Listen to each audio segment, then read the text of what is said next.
Okay, we're live. Hey, as you know, I put a video out today. Somebody actually did most of the almost all the legwork on that particular video. They just wanted to remain kind of anonymous. They didn't really want any attrition, or attribution. So I'm not gonna put it out who it is, but I don't know if many of you guys even know who this person is. It wasn't probably who you think it is. So anyway, somebody had it offered it to me and wanted to work on it, and I said I'm gonna change a few things and anyways, put it on my channel, and they're like, yeah, of course. So, it was a good video. I liked it. Thank you, Fiona, for giving me permission to use, your mix on it. That was really awesome at the very end. I think that kind of summed it up and was the icing on the cake. So if you haven't watched it yet, go watch it. It's on my channel. Thumbs it up, comment on it. I can't see how this can't break at least 100 thumbs up at least. So anyways, we're going to talk about, I know we've said we're not going to talk about this DNA and water things that much, but this is just too good to pass up because Ronnie just had another video out. It's kind of like disclosing Steve's a liar, and it's all about Fiona for some reason. Stop taking my credit, Fiona. If it has my name on it, they need to talk shit about me, not you. It was weird because it really was.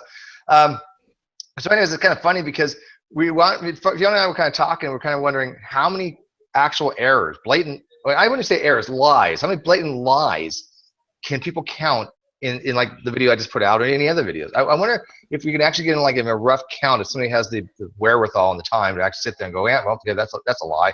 That's misinformation. That's just an erroneous statement. But anyways, I got Myth in here, and I got Jade, and I got Fiona. I've had a bunch of other people. If you want in, message me on G+, message me direct, or just, I don't know, must be on Facebook.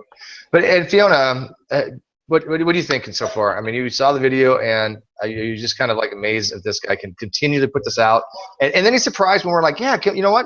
Keep talking about us. Yeah, keep showing us why we're wrong, because it kills us. It's actually quite hilarious. I'm just absolutely dumbfounded at how much density one person can show. We now know what is holding together our galaxy. Phosphodiester bonds? No. The density of Ronnie. The entire galaxy is held together by the density of Ronnie. It's just... He's surprised he hasn't collapsed into a black hole and he's within his own source charge radius? Exactly. Because, I mean, his utterances over the past few days have been just unreal. I'm lost for words as to just how wrong and how dishonest he can be, and how many lies he can tell in such a short period of time. Because it's astounding.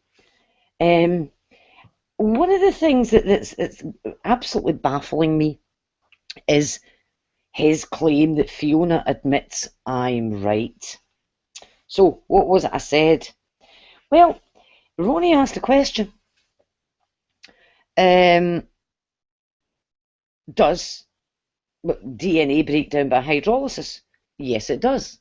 Simple question, simple answer. It's well known that DNA can break down by hydrolysis. What he's missing, though, is that when DNA dissolves, there are no hydrolysis reactions happening. That's not what dissolving is. He's now trying to spin this, that in me saying yes, DNA degrades by hydrolysis, is me admitting he was right.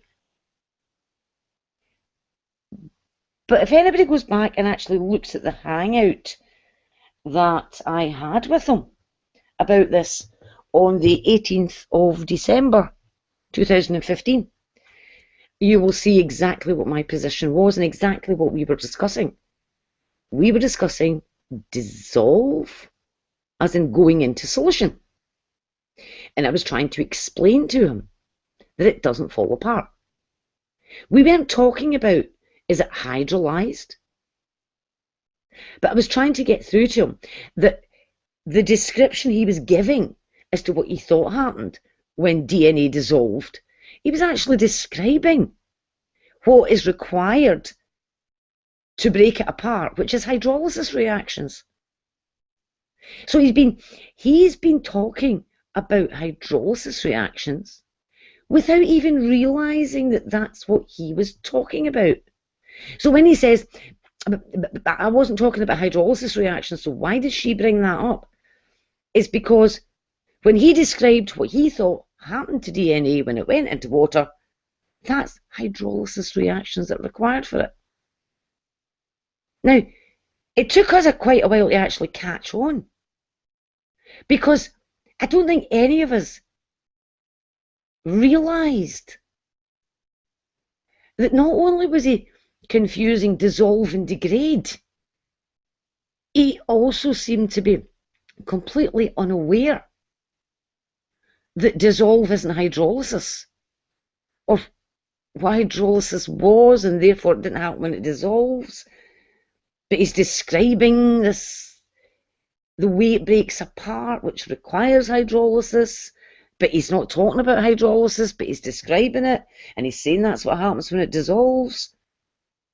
He's been all over the shop on this, and from the word go, I have been arguing that when DNA dissolves in water, it's not breaking down into its component or constituent parts, which is what he claimed. And in fact, if we listen to some of his recent utterances, he also admits that. So the only one that's changed their position here is him. And yet I'm admitting he's right. No. My position has never changed. His has. Yeah, and it's, I want people to realize that we're kind of long past the science here. The science has been established. I mean, I don't think at this point anybody questions who's right about the science or not. I mean, unless you're the Clown Car Posse, unless you're Antonio or Veckel, they have no fucking idea in the world, even what H2O means. They're not going to recognize that Ronnie's wrong. They're not going to recognize he's full of crap and there's no jack shit about any subject whatsoever. So the science has already been established. We know DNA dissolves in water. It doesn't degrade except for very, very long periods of time. What this is more about is that he's sitting there attacking people's credibility. He's just, calling us liars. He's just, saying that how wrong we are and literally just, attacking us personally. And you know what? That's going to be something that we're going to fight back on. Hang on one sec. So I want people to realize it's not just the science. It is the fact that they are saying that based upon our education, and Fiona especially has a PhD, that her education doesn't seem to trump his nothing education. He's never read a book on this subject at all. From any time has he ever read a book on this? He has one book. It's not even on chemistry, it's on nursing. And he basically says he gets all his information from Google+.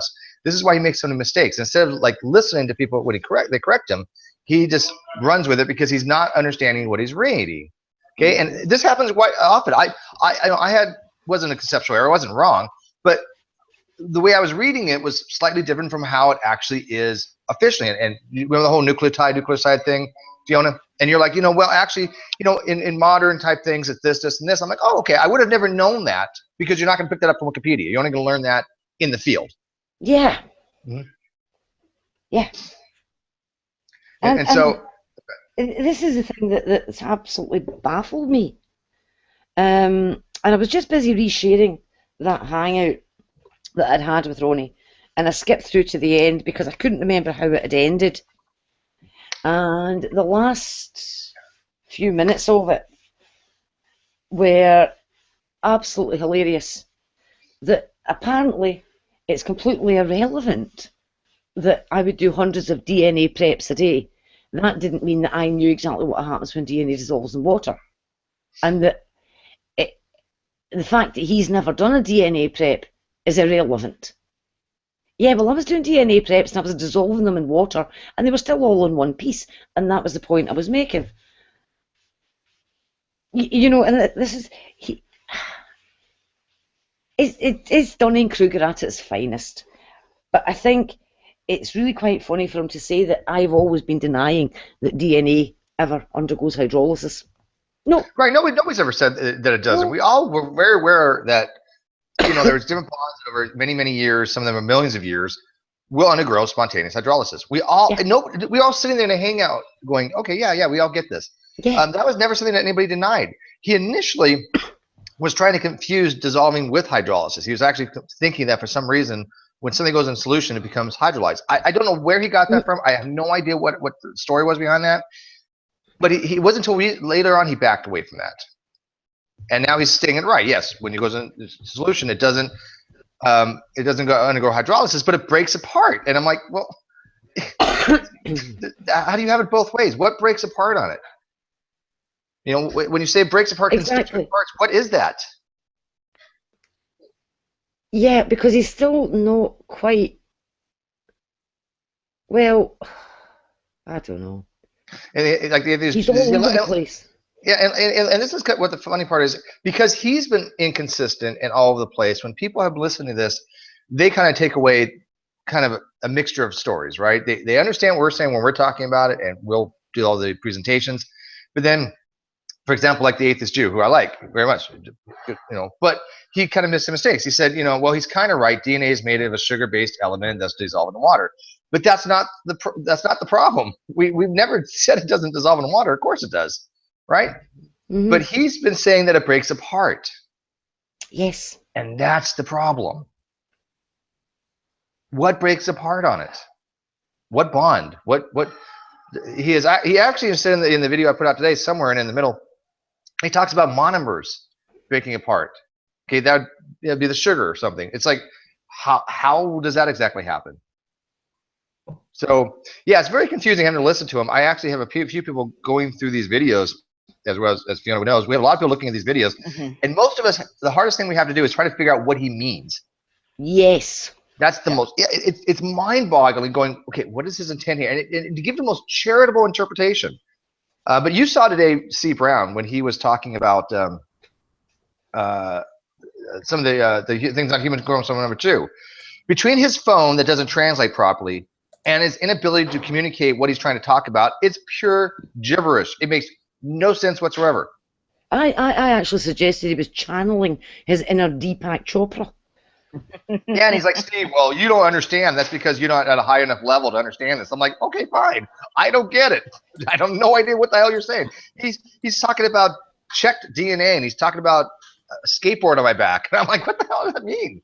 Wait a minute, you have a skateboard on your back or something? I don't know what you're talking about. Dude, I'll have to show you the messages. They're just non-coherent rambling.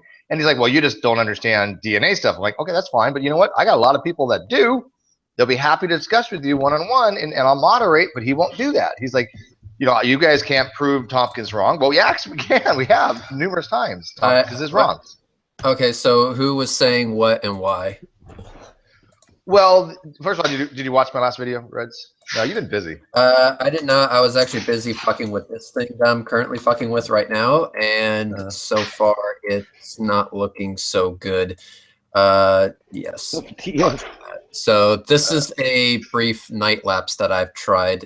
Ooh. So you get to kind of see the moon and stars there, and it's in 4K, of course, but I need to figure some stuff out.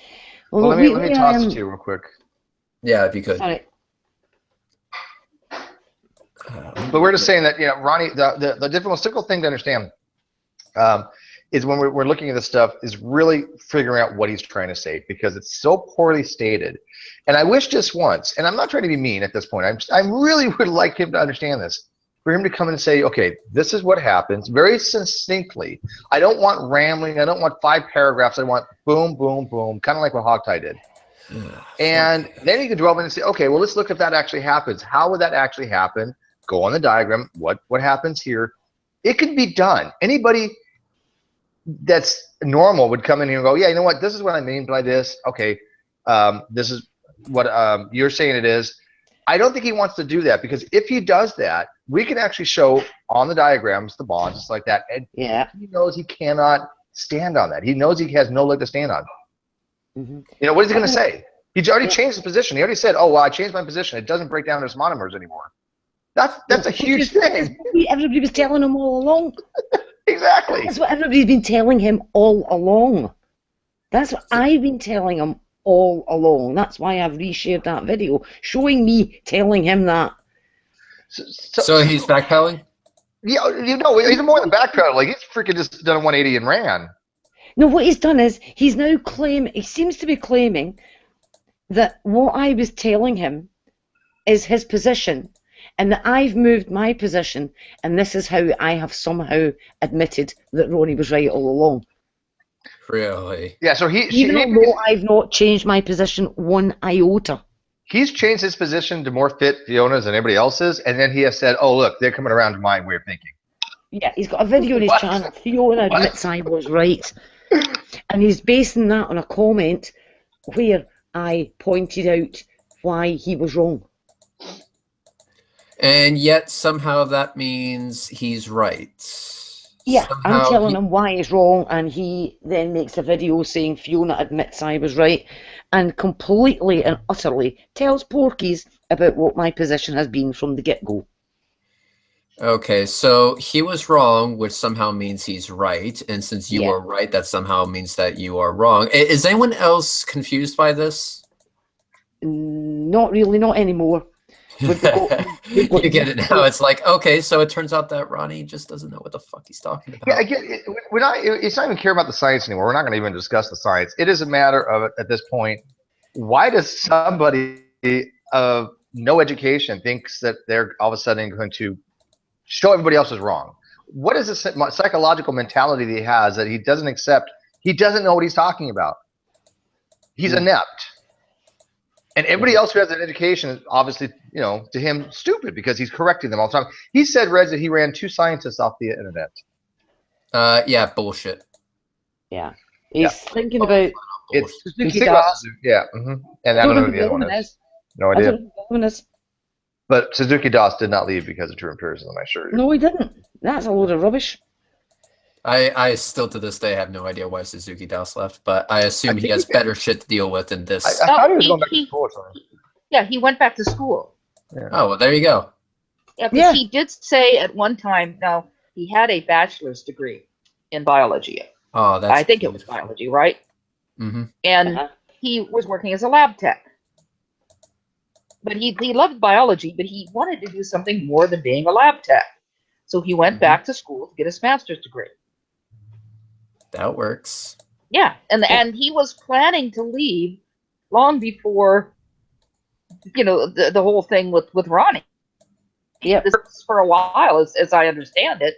So to say that he left because of Ronnie is ridiculous. And you know as well as I that Suzuki Das was very careful in explaining that he was not a scientist. He did not consider himself a scientist. Yep, I remember that. But did you? You know, Fiona's a scientist. She definitely qualifies as one. Yeah, but did you guys see what I posted about what's called the backfire effect? Refresh my memory. It's in psychology. Let me just read about it. It says, and you can look it up elsewhere. I just posted one link that I thought kind of was succinct. Anyway, the backfire effect occurs when, in the face of contradictory evidence, established beliefs do not change, but actually get stronger. I have heard that, yeah. The effect has been demonstrated experimentally in psychological tests, where subjects are given data that either reinforces or goes against their existing biases. And in most cases, people can be shown to increase their confidence in their prior position, regardless of the evidence they were faced with. Yeah, is there some kind of limit you have to push through, though? Is it like if you give them all this evidence, so they get more and more entrenched in their own belief, and all of a sudden they hit a wall and go, okay, I cannot do this anymore? I mean, that has happened to some people. I don't know. I think you'd have to talk to somebody who's more knowledgeable in psychology than I would. Yeah. Glenn Morton would be awesome. He's the ex-creationist, a geologist. So. Yeah, but I mean, but I find that interesting. So it's like you give them more, and I think this is what we see here a lot. You give them more evidence that their position is incorrect, and they just get more entrenched in their position. Well, that's one thing. But to actually resort to some of the tactics we've seen recently, that's not normal, shall we say. That Not at all. really is not normal. And Tyler Durden makes a very good statement here. He said the backfire effect is only made worse by belief systems with a built-in defense mechanism like, you will be persecuted. This means you're right. Bingo. Oh, we see that all the time. It's like, oh, you know what? I must be right because these people are persecuting me. No, how many people here in my Hangouts for the last 200 videos that I have up have ever seen us sit there and persecute a group because of their religious beliefs? Has it ever happened? Ever? No. Nope. Never. And so they can't reclaim religious persecution because that's horseshit. We're not. You can't persecute people when they're wrong scientifically. It's no different than being wrong mathematically. Wrong is wrong. I mean, there's different degrees of wrongness, but it's not a persecution saying that you did this problem wrong. But adults, what they do is really quick, and I hate Brian, so you're gonna hate me for this.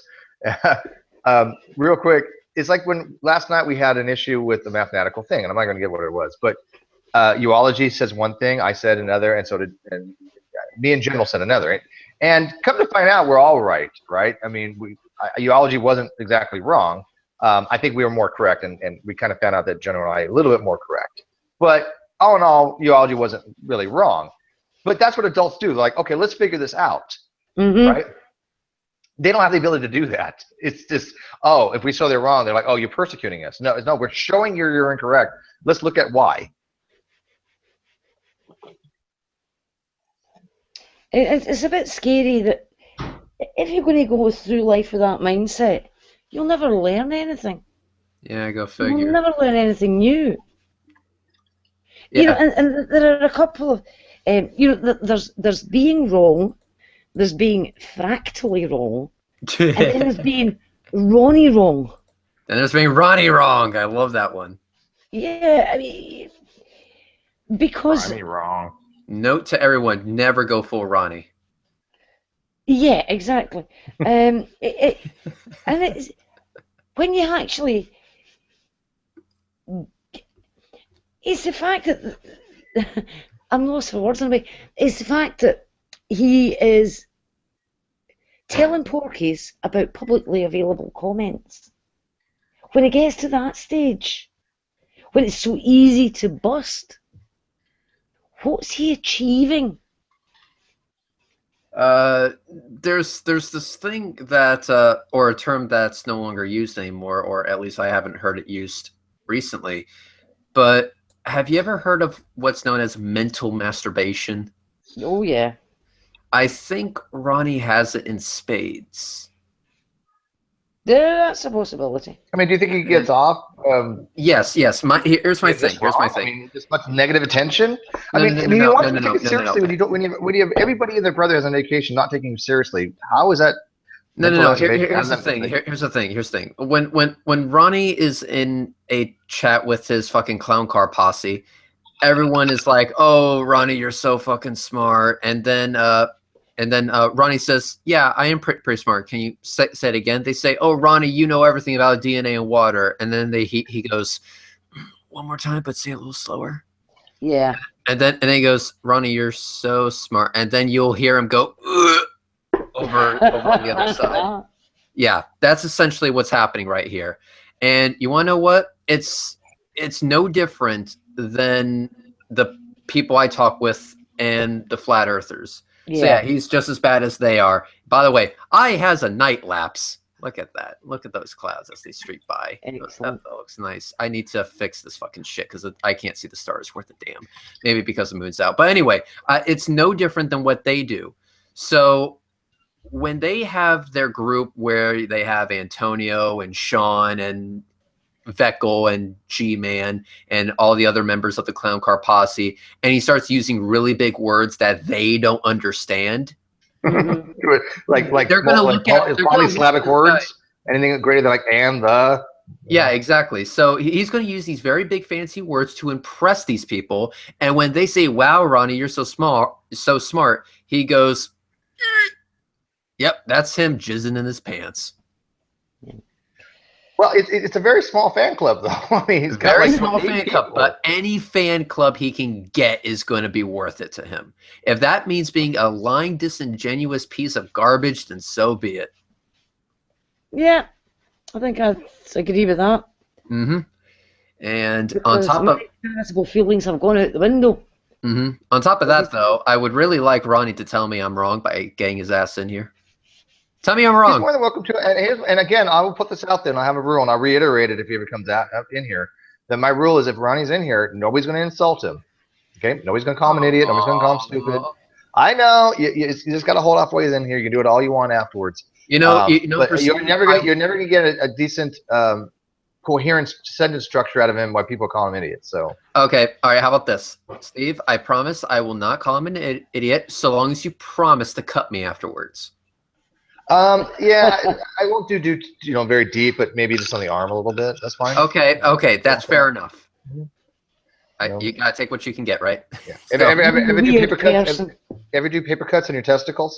Try it. Try it. What?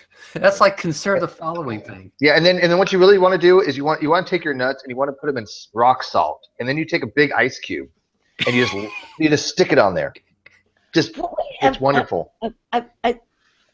This is advice I'm giving to Ronnie. No one else try this. Please don't ever do this, okay? Fiona, here's the thing. Sometimes you get second-degree burns, okay? Maybe you get sometimes you fall asleep on the bed, naked, of course, and there's papers there. And as you're just roughishing through the night, tossing and turning because you're having that really awesome dream of you dirt biking or skydiving or some crazy shit like that, the paper can get in between your legs, can kind of work its way there, and it just takes one nice movement to just send the whole thing running right down the seam of your nutsack. Yep, it's bad. It is very bad. I don't Sounds like believe somebody who that speaks for from a experience. minute. What's that, Fiona? I don't believe that for a minute. I don't know, man. It's too vivid. I think it's happened before. Don't remind me. Explain it. Nothing. What? What, Justin? Justin, you're roboting like really bad today. Oh, I'm so sorry. Did I? Oh, no, that was normal. Oh, that's fine. Did you guys hear my video going on? Yes, I think that's what it was. Yeah. Oh, my bad. No worries. It's okay. We don't want to hear whatever's on your computer unless it's donkey porn. In that case, send me a link. Never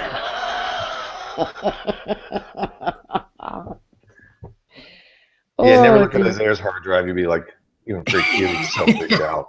No. Yeah, my last words after a very bad car accident. Steve, please, whatever you do, delete my internet history. Format hard drive. Burn the hard drive. Smash it with a hammer. Did you know that Chromebooks come with a wee button called Power Wash? Do they? Yeah. And you just hit the wee Power Wash button and everything's gone. You know what? That could come in handy. That could come in handy. Well, it's actually quite unfortunate when my Chromebook actually broke when it was 2 weeks old and I had to take it back to the shop. It's a 14. Sorry? The NSA level is, I think, a 14 pass. Oh, the encryption, NSA encryption. Override. No, the override. Overwrite every single bit with a 0, bit with a 1 on the entire hard drive. That's 1 pass. Do that 14 times, right?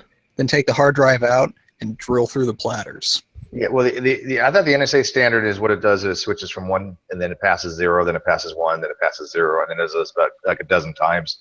And then you drill the pallets. But it's 14 passes of 0 and 1. Yeah. Well, my problem was that when the Chromebook broke after 2 weeks and I had to take it back to the shop, and I said to the girl without thinking as I handed it back, it's okay, I've power washed it. And she said, well, that'll have invalidated your warranty. I was like, no, I didn't actually power wash it. It's a button within the operating system that just removes your cache. What do you think? You took a hose to it? Yeah, that's what she thought. Man. Was Ronnie the service representative? Gracious. Yeah, no, I actually spoke to Ronnie recently. I actually found out where he worked. Now, I understand this may be considered doxing, but okay, here's what happened. So I talked to Ronnie, and here's the first thing he said. Thank you for choosing McDonald's. May I take your order, please? And then I was like, Ronnie, is that you? And he goes, okay, listen, I can't serve you red Okay, I cannot serve you. You don't understand. If I give you water, you will die. Yeah. Hey, by the way, I'm drinking water. It's not degrading my DNA. Oh Oh no! no, I'm melting. No. I'll be right back. Yeah, no, we're beating a dead horse, Mike. Mike's out there. Yeah, you guys are beating a dead horse. We are. But that's because he had a video. You know, if he has something out, we got to do it. And I have a video out too on it. So Yeah, Mike, and you know, I tried water recently, and it had a really bad effect on me. made you straight. See? Okay. That's awesome. Mm-hmm. See what it did to me? Did you knit that? No, I didn't. You like my beard? Is that an octopus thingy? Yeah, it's Cthulhu. Oh, it's Cthulhu. Oh, it's Cthulhu. It's a Cthulhu. You know, keep you warm in winter. That's pretty cool. Now I take a black one. Ah, yeah. I don't know if they have a black one. You might want to check. There are people who do make these, you know, custom. But yeah, see what happens when you immerse yourself in water. Don't do it. Don't do it, children. Do not do it. Well, you know, it's funny. He's supposed to make like a timeline of all this, right? And I'm waiting for this because we have the timeline. We have exactly what's been said from 10 months ago from every video on this topic in reserve. And I don't know what he's going to actually have in a video to say, look, I've been saying this all along. He literally said it doesn't break apart anymore, negating everything he said for the last 10 months, you know, affirming everything we've said. I don't know where he wants to go with this, you know. As far as I'm concerned, the only thing that I will accept is if he can actually give a link to that comment. Right? Anything short of that, unless, which comment? I mean, if he's going to keep the one that he says is from over a year ago, right? Yeah, he so won't link that. Yeah, he won't link it. If he wants to keep talking about that, doesn't help his case anyway. But if he wants to keep talking about that in its original form on YouTube, right? Now, it doesn't help his case anyway, of course, because what he showed just shows that he apparently forgot everything he said there in the course of 2 months. So, great support for his case, but nothing right now. I mean, I'm not going to go so far as to say that I fabricated the whole thing or really bad Photoshop or is a completely dishonest liar about all of this, but other people might. And if he wants to give us the link.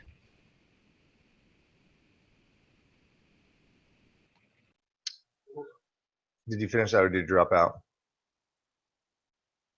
Jasper? Did you drop out? No, that was the end of the okay. That was, yeah. That's I'm glad to get you in here. Did you know C. Brown is back, and C. Brown is once again back on his human chromosome 2 thing, parroting Tompkins' work. I saw that. Did you read any of that? I saw that. Okay. Well, you know what's really interesting is that he and I had a private discussion. Went something like 70 comments or so, and we talked about, I think, every single thing you guys went over in that little discussion you had. And so all of the things that he said that were wrong, which was most of what he said, I already told him several months ago that those things are wrong. He already knew. He repeated it back to me that he read what I said, right? And so he's saying it again. Pretty dishonest, I think. Yeah, I mean, nothing's changed. That's why I was like engaging him for a while, and I was like realizing that he had the same old stuff, and I'm like, wait a minute, we've already been down all this before. There's nothing new to see here. He didn't know what he was talking about then. He hasn't learned anything since.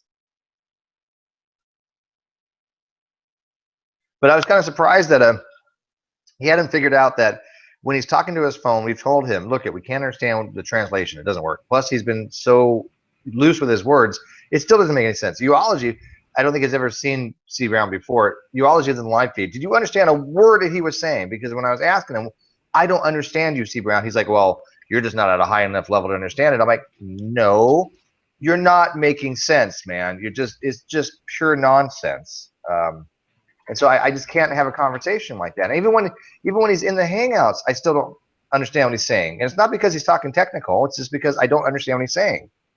You know. But I think that's going to come back to the forefront because he has popped in the Hangouts before between his work thing. But I sent him a message saying that he and I should have a on-air discussion about all of this stuff, which is convenient because I've got all. I said the same thing he shared with you today. Sorry. So I've got all my notes in one place because, like I said, we've already talked about all of this. I think it's interesting that the reference he keeps talking about the head ITS, right? And the reference that he's got for head ITS, if you actually read it, which I have, that humans don't in a head ITS centromeric region, right? So like he keeps talking about this, says doesn't exist. He says what? He says the ITSs don't exist? No. Okay. So when he talks about the head ITS, right? Yeah, the heterochrome ITS. Was it interstitial something sequence? Right. Right. So there are many organisms where if you look at the genome and you do fish for ITS, you'll find that there are big stretches of ITS, head ITS, outside of the centromeric region, right? Okay. Not in humans. Only have it at the telomeres and at the centromeres. Nowhere else. It's not in the middle of the. Isn't that where most of the head chromosomes. DNA is near the chromosome? Most of the head is near the ends, isn't it? Yeah. Well, so it's not an head ITS if it's actually part of the telomere, right? So that it's all right. The head ITS are these big blocks, okay? Mm-hmm. And so you have big blocks of these repeated telomeric repeats area around the centromeres, including in humans. And in many organisms, ITS regions in the middle of chromosomes sometimes, right? But you don't find the ones in the middle of the chromosomes or in the other great apes. You will not get you won't, if you probe for it in fish, you won't see any signal in the middle of the chromosomes in humans, okay? Signal at the centromeres, and you'll definitely see signal at the telomeres, but not in the middle of the arms. Mm-hmm. Except for if you do a real heavy stain so that you can get one, so that you can see things less than about you'll see a little bit of 1, 2. That is. I think you broke up at the very end there. With a heavy stain, where are you going to see it? So the probes that you have for fish for this region, it doesn't really like to pick up regions that are less than about a kilobase, right? But if you do a really heavy stain, right, so that you can pick up something that's under that, you will see one signal on the human, on fish, and that's on human chromosome 2. That is the only in the human genome that's not around a centromere. So he's just completely wrong about that. Well, I don't know why he's bringing it up in the first place. He keeps trying to say that this is some kind of satellite DNA to chromosome fusion rather than telomere. And I'm like, I'm showing him the 2A and the 2B. I mean, I'm literally saying, look how these things line up. Look at what it's supposed to be. He's thinking, for some reason, I'm not kidding you, I think he's thinking that the chromosome on the fusion goes like this. Okay, not like this. And I don't know how he gets this. So if anybody can figure that out, how this is a fusion, when you can show him it's 2A and 2B like this, forming HC2, please explain it to me, because I don't know how he's thinking it's something else. That's something that I've noticed with a few people talking about this. That the only way what they're saying makes sense is if they're thinking it's a fusion like that. And that baffled me. You know, remember I had to do that thing with the pens and the pencils? Because it didn't make any... I think it was Ronnie that was describing it. And it made absolutely no sense what he was saying. Because somehow, if you've already had a telomere-to-telomere fusion, and it's a certain size, another fusion happening at one of the ends was somehow going to shorten the one in the middle. CRISPR will remember that. Or lengthen it or something. He seemed to think that the previous one, the size of the previous one, would be affected if another one happened. Talk about the muntjac. So the only thing that I could think with all of that, and I tried to get him to give a straight answer to a very simple question on this, and of course, since it's Ronnie, he wouldn't. I tried to ask him, all of these happened all at once, happened sequentially. He would not answer that question. So if they happened all at once, I could, if he thinks they happened all at once, I could almost understand his point, which is that circumstance where it's so bad for the telomeres that you get fusions all at once in one generation, really extremely degraded repeats, right? That, okay, I see your point there. If they're happening sequentially, which they did, the one that fuses is now locked in at whatever length it is. And then the next one fuses, and it gets locked in at whatever length it is, and so on and so forth. I didn't even answer that question, so I could try to address most make sense of what he's saying. Do you remember? Okay, today you mentioned the UCSC Genome browser, and do you remember the I posted in the internal? Do you remember the actual image for that, where it shows the ChIP-seq data on the bottom, and the highest peak on this is 0.0222, and this is from Rup's page. So 0.0222, and it's like 4.5 times the threshold of what the minimum amount that even code would register. And he is saying that because of that, and because of the bar that's on there, the RNA polymerase II bar, he is saying that that is an active gene there. And I'm like, I don't see how he can say there's an active gene there when there's no evidence whatsoever of transcription there, especially the alternate transcription.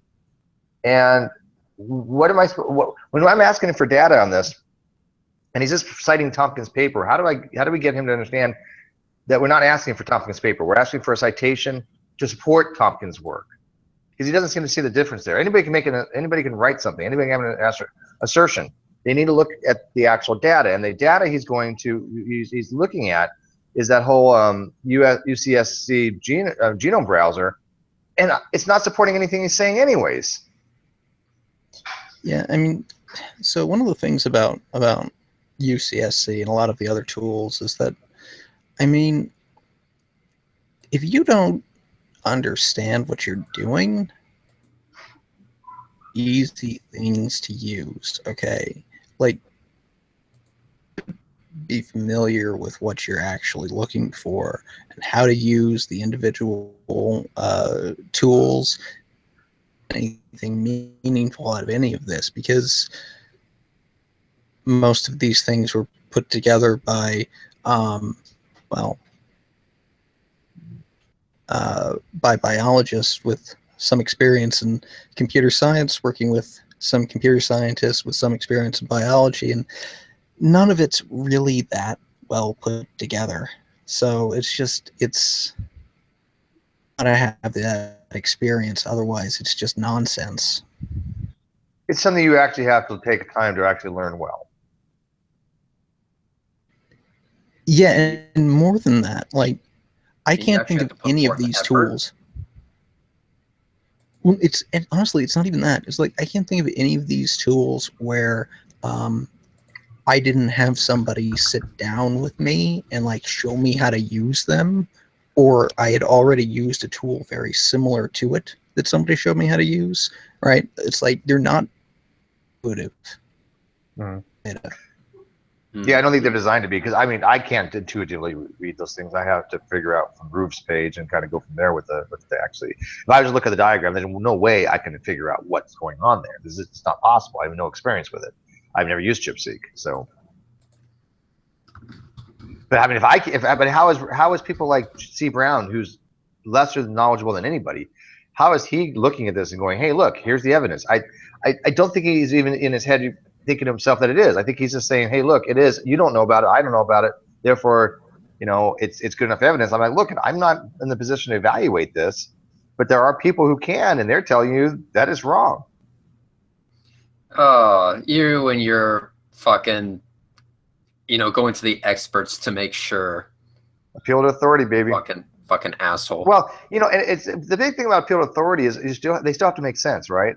Yeah, exactly. If authority is telling you bullshit, they're telling you bullshit. But it's like, oh wait, what they're saying makes sense. I can actually do this now. I can take what they've explained to us and utilize it properly. That's how you learn things. No, it isn't. I know. That is not it, and I base that assertion on absolutely nothing. And the other thing he keeps on bringing up is his transcription factor binding sites, and I don't know why he has such a hard-on for him. He just throws it out there like, oh, because there's transcription factor binding sites, it can't be a fusion. It can't be, it has to be an active gene there. No idea what he means by that. And then he says that the gene, the DDX1102, actually should be spanned across 2 chromosomes, which I'm assuming he probably means 2A and 2B. Not sure how that works. Yeah, so this transcription factor binding site thing is kind of interesting because it's kind of similar to what you were trying to explain to him about the telomeric repeats being, you expect to see one every 4,096 bases. Mm-hmm. Except it's even worse than that because there's just some different, right, possible, right? There's hundreds of different combinations of nucleotides that binding site for something. Most of these binding sites are 6 to 10 bases long. So you take any random stretch of DNA, random, and I've generated a random and then put it through a checker, and it'll tell you that, well, this has, sites on it, right? This is just random. And so if he's going to say, well, look, see, there's a couple binding sites here.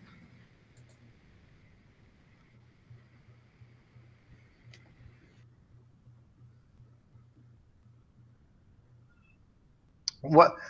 Okay. I'm gonna screw this up, so be prepared.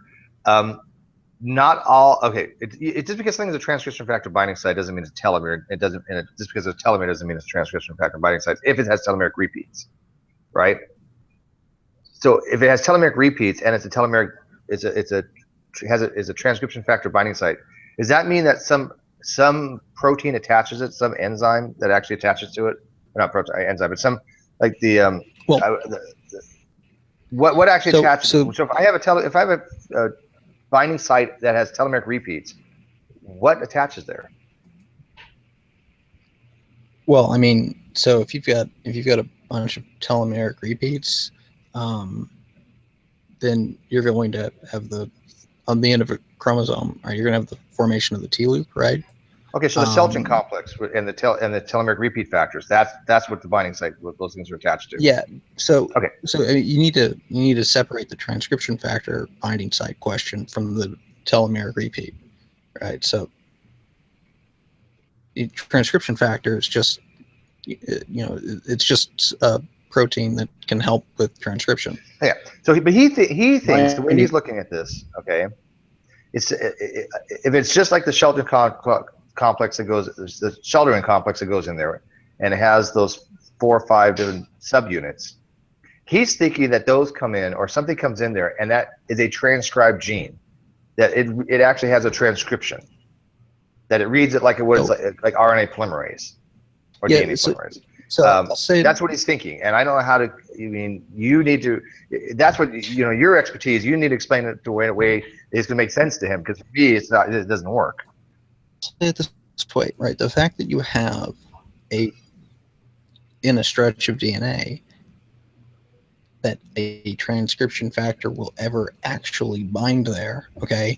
And it also doesn't mean that if a transcription factor ever were to bind there, that you would actually get transcription, because it's simple of a process, right? You need to happen in order to actually get to occur, and it's not enough to just have a factor happen along to that position at one point in time. So I'm just trying to think of a good analogy for this. I mean, but maybe Fiona could, I don't know, an actual analogy, I should say. Or we can just wait till he comes in. I mean, if he ever comes in, because I mean, it's probably going over most people's heads at the moment. I know enough to know what he's saying is bullshit. I just don't know enough to actually really relate it to him in a way that's going to understand. Hold on, I give Ronnie his link. Yeah, Ronnie has a link. I mean, Ronnie always has links. He can find it. He won't come in. He's not even around. But no, but I told T Brown, and I'm gonna continue to tell him, Chris, what you need to do is you and him. I'll moderate. I'll have it in my Hangout. You guys can have a discussion. I want to field the questions. We can get questions from people outside. There's a lot of questions that we want these people to answer. If they feel they're strong in this particular field and they want to go against somebody, then why don't they do it? They never do it in a setting where they're going to be challenged, right? They're always going to do it in a setting where they have room control, or they have other people to protect them. And that's useless. You never get anywhere. You never get any questions, because as soon as you start hammering them on something, they shut down the line of questioning. They do that all the time. I'm asking you True something. G-Man steps right in and lowers my volume. So if C-Brown ever comes in here, I want you to be the one, or Sam or Fiona, it doesn't really matter, but you have the notes, so it'd probably be you, to really address it with them and say, look, here's where your error, here's where your conceptual error is. This is how it actually works, and maybe he'll understand it. I don't think so, but that's the way you have to go about it. Anybody else want link? I will post it in the live feed just for shits and giggles. I don't care at this point, so. But anyways, my video right now, it has, let's see how many views it has. 86 views, 15 likes. That's it. Wow, you guys don't like many videos, man. You guys are tough audiences.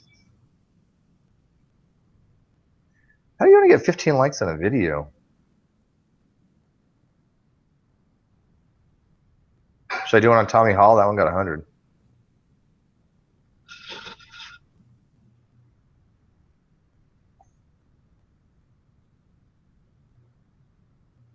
Yeah, I've already invited Bulldog. I've invited Steve Brown. He's off somewhere. Antonio won't get a link anymore. Antonio has made it very clear that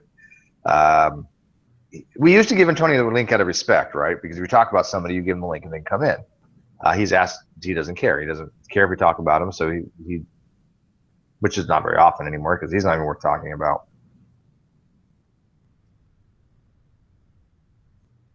Talking to Steve Brown is like talking to Potato. Well, that's not pretty much all of them anymore.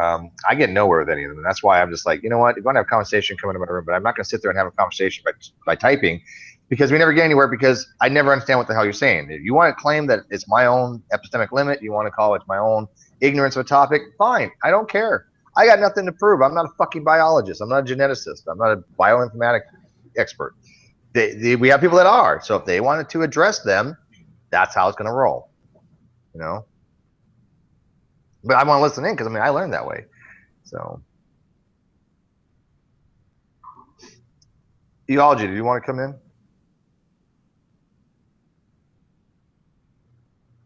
Anybody? God, you guys are all quiet. I got 3 of the biggest talkers on the net right here, and they're all quiet. Oh, I'm viewing a tutorial.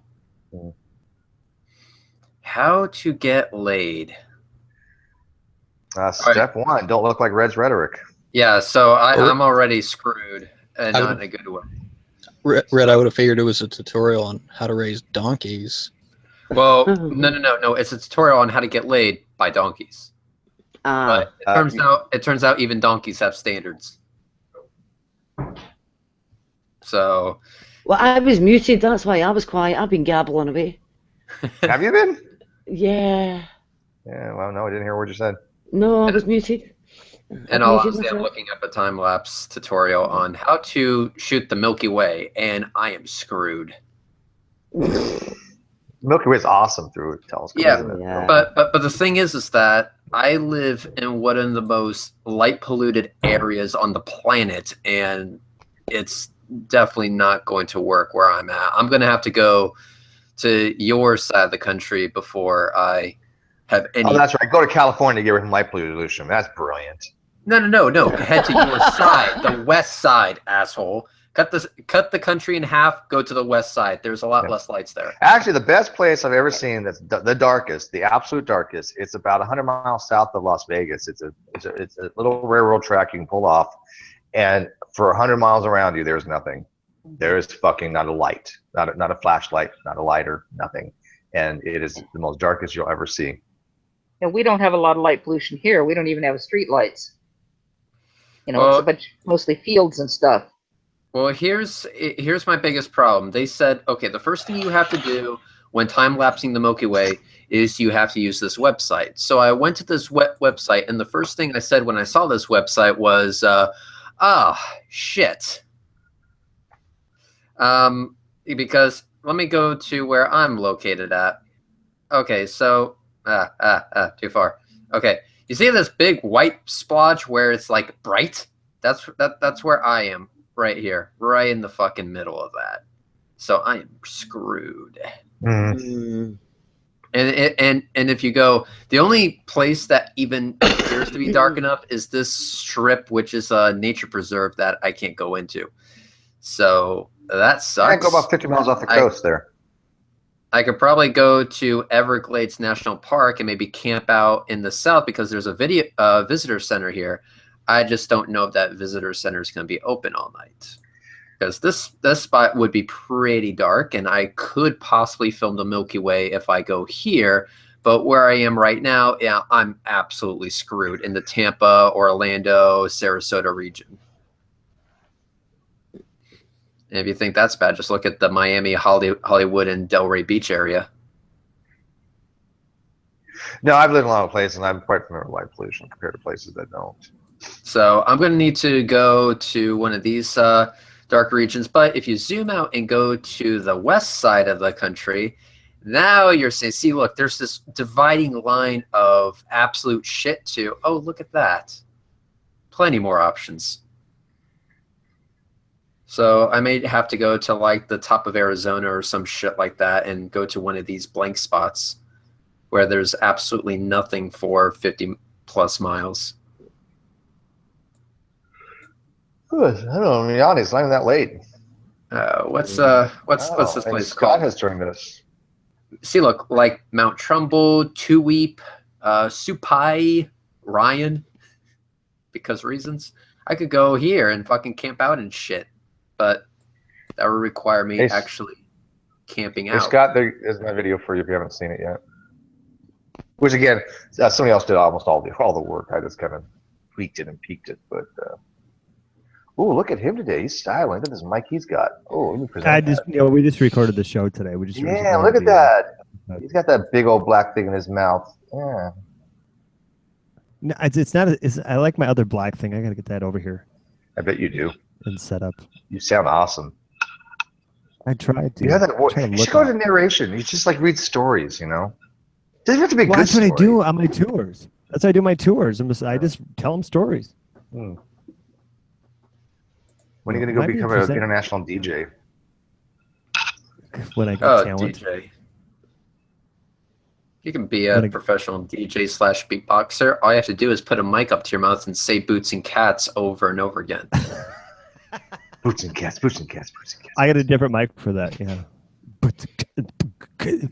I can't do it like that. That's awesome. No, it's got saliva everywhere. Well, I mean, I particularly like this. Fiona was gracious enough to let me use her drop beats, her dark beat. Dark beat, yes, dark beat. Yeah. Yeah. We come on. We can do it together. You do the motor. I'll do the turbine. Come on. Let's sing it. Ready? Go. I can't even remember. Come on. Fiona, I do the motor. You're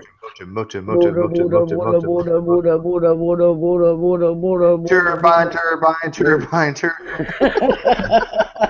Fiona, your intro scares the shit out of me still, though. It's just, I don't know why. It's just, they scare the hell out of me. Oh, when she has that big old thing come on the thing, it's like yeah. Resident Evil or something, or it's Silent like Hill. Twisted, It's like Silent Hill. Pictures intro. It's just like, it just scares the hell out of me. It's loud. It's like if you have your earplugs, you're like, oh.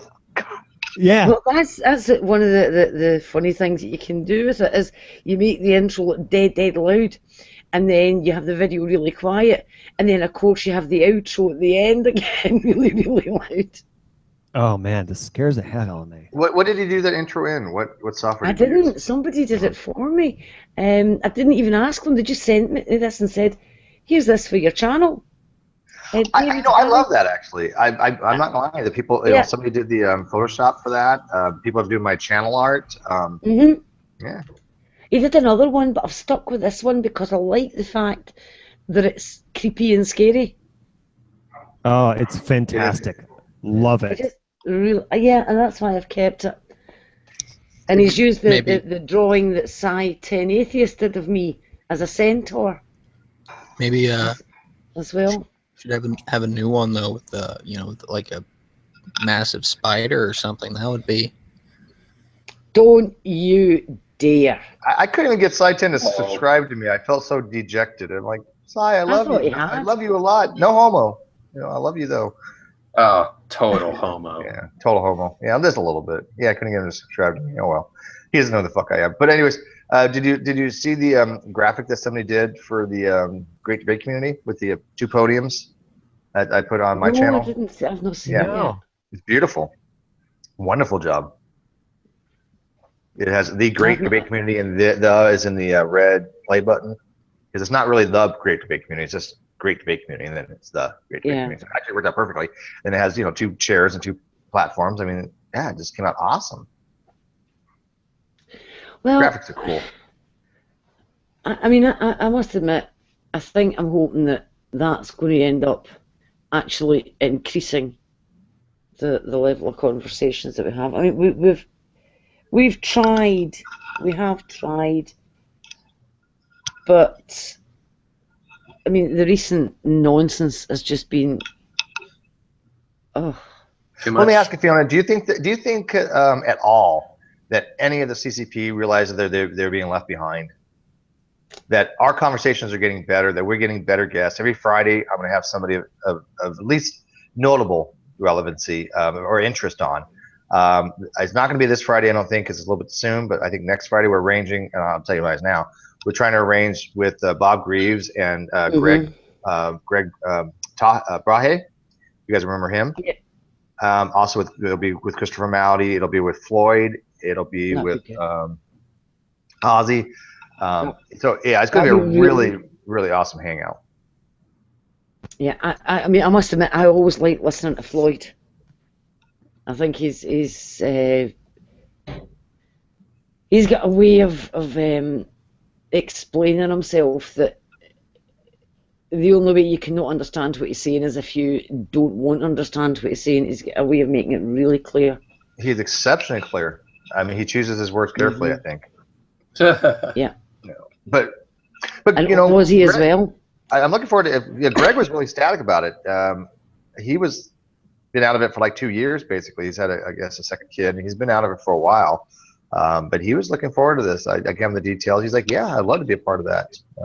You guys remember the video where it was him, and I think it was Bob Greaves. Had they actually were taking apart Eric Hovind? You guys remember that? It was on Inspiring Honesty, and then Dave S. took that and he made even a better video on it. Nothing against Inspiring Honesty, but he made even a better video, dismantling Eric Hovind step by step, just stopping it, and David S. was explaining it. I mean, I'm not lying. I think David S. is one of the sharpest guys I've ever met in this community when it comes to like philosophy. His mind is brilliant on it. You guys don't agree? Mm-hmm. Okay, I think so. Yeah. I mean, he's just so smart. Damn. You get awfully quiet. They're like, "No, Dave S. is an idiot. Fuck him." Okay, whatever. No, I'm just. I know you guys are all like busy. That's okay. Whatever. You know, I can entertain myself.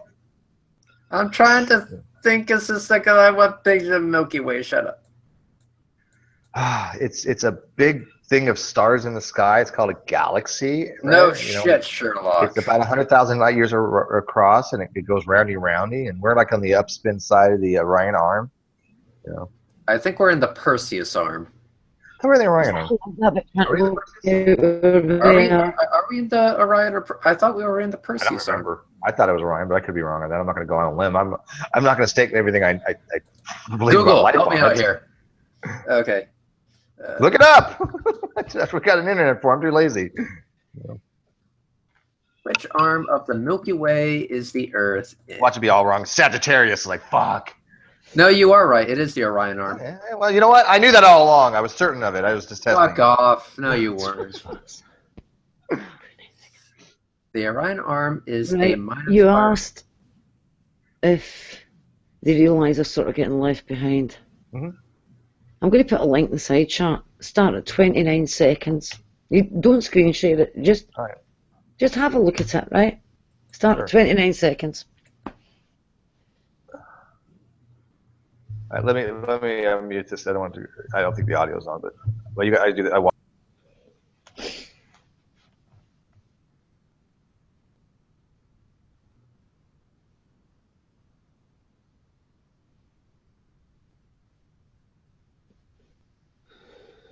You guys can talk while I'm listening to this. No, I'm just waiting to see what your reaction is.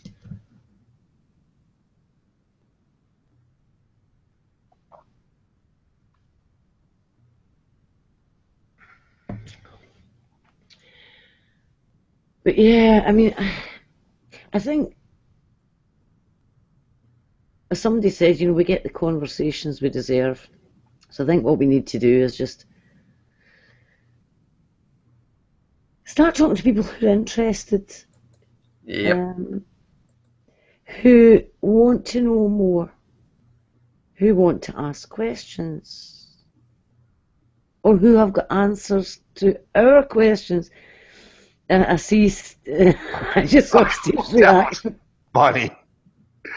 Oh my God, that is just. That is. So, that. You know what? That's the brilliant refutations I see on here. Yep.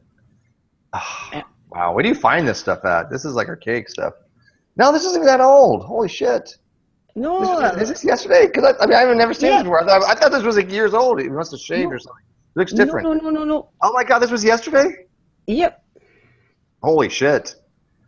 This damn. Exactly. Fuck, man.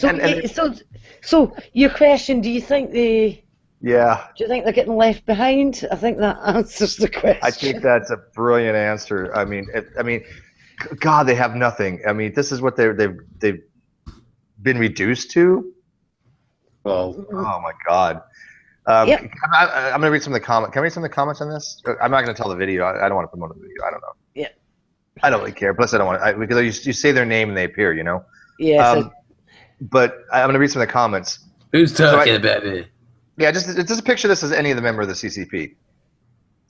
So I guess we can take this childish mockery of your admission of defeat I would prefer an extensive essay dealing your irrational hatred toward atheists, along with an apology and admission of your constant lying. But I suppose this will do. That's not. Yeah. Somewhere there's a village missing his idiot, or its idiot. Yeah.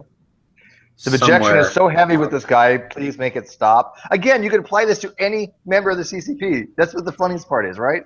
You don't even know who the hell we're talking about in the live feed. Somewhere the out internal there, may not even know this. there is a tree working tirelessly to make the oxygen that you're stealing. You owe it an apology. But do you guys see that you can't even tell who they're talking about because all the members of the CCP are the same? Okay, prove it. Stop acting the clown. Yep, you can't tell that was. Let's see. And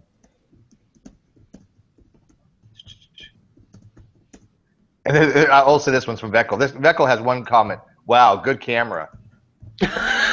Okay, yeah, the camera's great. Yeah, not gonna lie, but the content is fucking hilarious because they're just so stupid. He's like, Beckel's like, yeah, good camera. Oh, Fiona, I think you made my day. This is fucking beautiful, man. Yeah. Wow, good camera. About that. Man. Yeah, that definitely answers my question in spades. And I've just added something else at the site as well. Oh, goodness, there's more. Which I thought, coincidence? I don't think so. When was this one uploaded? Okay, the one you just mentioned, when was that uploaded? Yesterday. Oh my God, how am I not getting the information on this? Okay, you know what? You guys are supposed to be like my admins and tell me these things. Well. It's I just the coincidence. It's not a coincidence. It is not a coincidence, and I think that's what I found so funny about it. But yeah, the first one that you looked at, I had to pause it, and till I stopped laughing. I couldn't believe it. Oh, brilliant, sheer genius. But in the wrong sort of way. Okay, where am I missing this one? Okay, let me look here. I'm on all these people's notifications, so I'm not understanding why I'm missing some every so often. Which channel is it on? I couldn't tell you. I can't remember offhand. You said it was yesterday? Yeah. No, it wasn't on that channel. Hold on, I'll see if I can find it. There's one 4 days ago. Wait a minute, hold on. See if I can find it. Mm-hmm. Hurry up, computer. Bulldog, I got Rand Campbell's website. No, I don't want Rand Campbell's. Don't dox people on my live feed, Bulldog. But hey, I will ask you this, Bulldog. Don't dox people, even Rand. I don't like doxing. But Bulldog, I'm going to ask you. You've been around a long time, Bulldog. Do you think that Rand Campbell is the penultimate Poe? And I say he's only penultimate because second only to a Poe box, because Poe box is like the epitome of Poe. But second only to him, I mean, Bulldog, do you agree that Rand Campbell is completely bullshit? That he is 100% across the line. At best, an agnostic. I think he's probably an atheist. So far, I've got 2 yeses on this. So let me ask you: does Rand Campbell ever plan to tell these theists what he's doing? You know it. I know it. Everybody in my Hangout knows by now. Rand Campbell is not even a Christian. He doesn't believe any of this stuff. He's not even a flat earther. He just likes to fuck with people. Mm-hmm. And I get that, okay? I understand some people enjoy that. But there's got to be a point where you pull the trigger on the Poe, okay? So, Bulldog, you don't think he's ever, you just talked to them 2 hours ago. You don't think he lies. We know he lies. But you want to come in, Bulldog? Who's the CCP? Somebody asked. Slim asked. Clowncar Posse. Clowncar Posse is basically any of these guys that pretty much have no education, that think they do, that they're just going around telling people they disproved everything. They disproved the theory of evolution. They disproved the theory of gravity. They disproved everybody has a PhD. They're right. Everybody else is wrong. Nanny. Ooh. So Bullhog says they never give up. But Bulldog, how long does Rand think he's going to go with this? And I mean, is he getting that much of enjoyment that he's knowing that these Christians think that he's Christian, and that We tell Christians he's not. Everybody tells them, and that they still believe him. Do you think that's adding to the his narcissism or his feeling he gets because he's like, hey, look at all these idiots out here are believing me, and you guys can tell them that I'm a foe. You guys can tell them that I'm not even a Christian.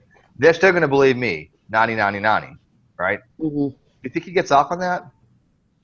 I mean, I have no problem with Rand. I'm not even dissing Rand. I actually get along with the guy. Don't ask me why.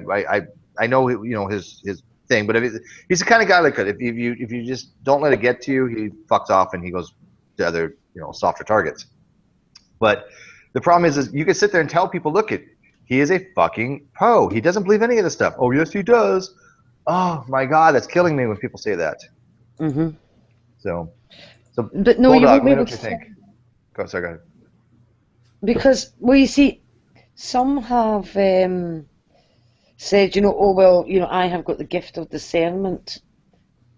And so they can't admit that they were ever wrong. Ah, that's true. Yeah, because if they claim discernment, then they were duped, right? Exactly. Yeah. And that is one of the... I think that's one of the problems that you run up against when you come out with something like that. I've got the gift of discernment, and then you make all these weird claims or take positions that are indefensible or whatever. Because if you're then shown to be wrong, what does that say about your gift? So it means you got some signals crossed there somewhere along the line. Yeah, and that's why when people make the argument, well, I'm right about this because I know I've got the gift of discernment, you think, no, wait a minute. You're setting yourself up for a fall here. You can say you've got the gift of discernment, but it doesn't mean that it's actually operational in that instance. And if you're going to go down that route, you could also say that how do you know that God has chosen to allow your discernment to work in that instance? Yeah. It's this absolute conviction. Right, Fiona, I think clearly they're using their gift of discernment to discern whether or not their gift of discernment is working. You're pre-supping, that's good. Yeah. That's the thing. It's actually quite close to the pre-sup argument, in a way. It's quite funny. Sorry, I'm waxing drawers. That's okay. The video that you just sent in the group chat, it deals a lot again with atheism, which I don't see any. Okay, maybe I'm missing the part of our community that's talking about this stuff. Who's talking about atheism and theology? Who's talking about this battle that's going on? Because I'm never seeing it. No, am I missing it? But did you see what I meant about the end bit? I didn't listen, but I watched it. He didn't make that cartoon, right? No. But did you see what I mean about it being so similar? Yeah. No, I got the. But no, I've put in the side chat about that. I think that I think really the thing that the CCP doesn't really understand is that it's not actually a fight between. And other people have said this many times, I know, but it's not really a fight between atheists and theists. It's a fight between crazy people and sane people. And the real issue is that basically they think that anybody who isn't crazy isn't part of their religion, which actually might be true. And it's how they define the religion as well. Right, because I'm sorry, but they're not in more ways than one. They're not the same religion as you, Fiona. Because those people are nuts. Yeah, and you're not. Jade's in the same situation that I'm in with them. Yeah, and that's why, and I've said before, that's why we really need some sane evangelicals to get into the community, because they'd be over here with us because they're sane. We've been trying. And I've met them. I know these people exist, right? I've worked with a few. Yeah, we don't even have to agree with them. We didn't agree. I mean, I don't fully agree with Dr. Ross on his theological points of view. If I did, I would not being agnostic, but the science, I love his science, right? But we have a great conversation. Right, yeah, because it'll just be so great when we can get some, some sane evangelicals, because then they can't even say that. It'll just be, it'll be everyone who is saying against them. We've been getting a few. There's been few that's been crossing over that I wouldn't know if they're evangelical, but there's definitely a few that came over from them. I think that's kind of an oxymoron to say saying evangelicals. But there's like one guy, this guy Paul kept writing to me, telling me that he's really loving my videos. He thought I was an atheist, but he's somebody who comes over from Ronnie's videos. Well, I mean, hold on. He says, Francis Collins, right, is evangelical, right? Uh-huh. Well, And- is he evangelical? Yeah, he's an evangelical Christian, no question, and he's perfectly sane. I mean, he's Christian. What's the matter, Red? Really? I mean, Are you What? masturbating to donkey porn again? No, I'm watching Best of Jimmy Kimmel's series this week in Unnecessary Censorships. It's the funniest shit Oh, I've yeah, heard those in are a fun. while. This week in Unnecessary Censorship. If any of y'all need to see that, there's a link to it. That's what I'm watching, and it's funny as fuck. My video got one downvote. Guess who that is? Oh, Ron the Magic Man? yeah. Or Antonio. Or Antonio. That's true. Any of you guys want to buy me a DSLR? No, not really. Are you sure? Yeah, because I have still wanted to show to your car. Is that a digital SLR camera? Is that what you mean? Well, the thing is that I'm trying to see what it would take for me on my limited budget to film the Milky Way, because You have two P900s. that P900 isn't a DSLR. So? You can't do it. Do I it wish through I a could. scope. I'll probably have to get like a D5500 or some shit like that. Actually. D7250 or no, D750. Wait, what's the difference? Fuck, I don't even know. I need to get Housewife in on this shit. Yeah. Where has he been recently? Housewife's been doing what do you call it? A yob. So what he has a yob, whatever that is, and he says that it's been taking up a lot of his time. Ah, right. Whatever. Have you been working hard at school? I have, and if it wasn't going to absolutely dox me, I would show you my overall grade, and I would show you that it is currently at 98%. You make a copy, and then you do a redaction on the pertinent information. I also got my midterms back, and it was a perfect 100. Aww. Excellent. You could have done better. What's wrong with you?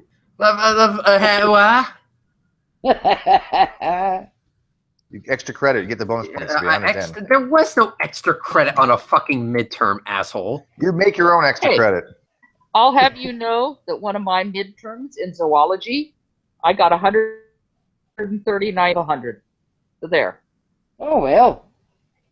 Well, Yeah, well, let's Jade- ask her what she Jade- got to do to get that grade. Jade, Yeah. Jade, listen, Jade. Everyone knows that everyone just likes you better. Okay, there's a bias against me. I think there's a conspiracy, and I'm going to prove it.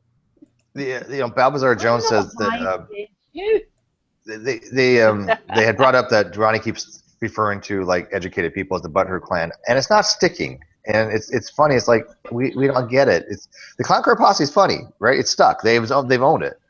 I don't understand this Butthurt Clan. What are we butthurt about? Because I don't understand how this works. I mean, is he lousy at naming things? Yes. I don't see the humor. I don't get it at all. It makes no sense. I think it was Vekel that came up with that name. It Those just of you doesn't who are make sense. The way I got 139 points is that out of 100 is that it was a lab practical. It was extremely difficult. So our instructor decided to give extra credit. Yep. Point on the extra credit. And so I got 139 points out of 100. Although I suppose you could say it was 139 out of 140, but really. But see, I got on my record, it went down as 139 points. I think that's rather good going. Red, why can't you do that? I had so many points in that Because class. there's a conspiracy. Yeah, to get an A in the class, you had to have so many points from lab practicals and all the different tests and things like that. I had so many points in the class that when it came to the final, I didn't have to take it. Wow. You would have got an A either way? And there was one other person in the class that didn't have to take the test, the final, but he took it anyway. I didn't take it. I just said, I'm not going to bother. But this other guy in the class. So you got an A either way, if you took it or not. Yeah, yes, exactly. But there was another guy in the class who also, but he took it. He would have gotten an A either way. And I asked him, I said, why did you take the final? You didn't need it. He looked at me and grinned and said, because you were beating me on points all semester. So I wanted to have more points than you in the end.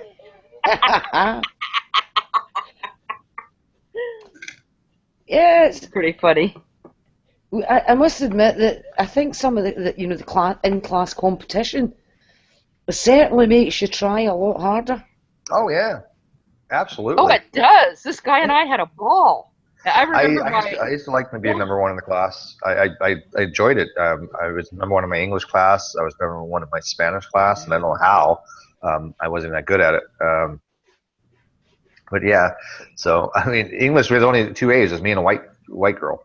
The only 2 A's. In my 7th grade, this is interesting. In 7th grade, I took algebra. Okay.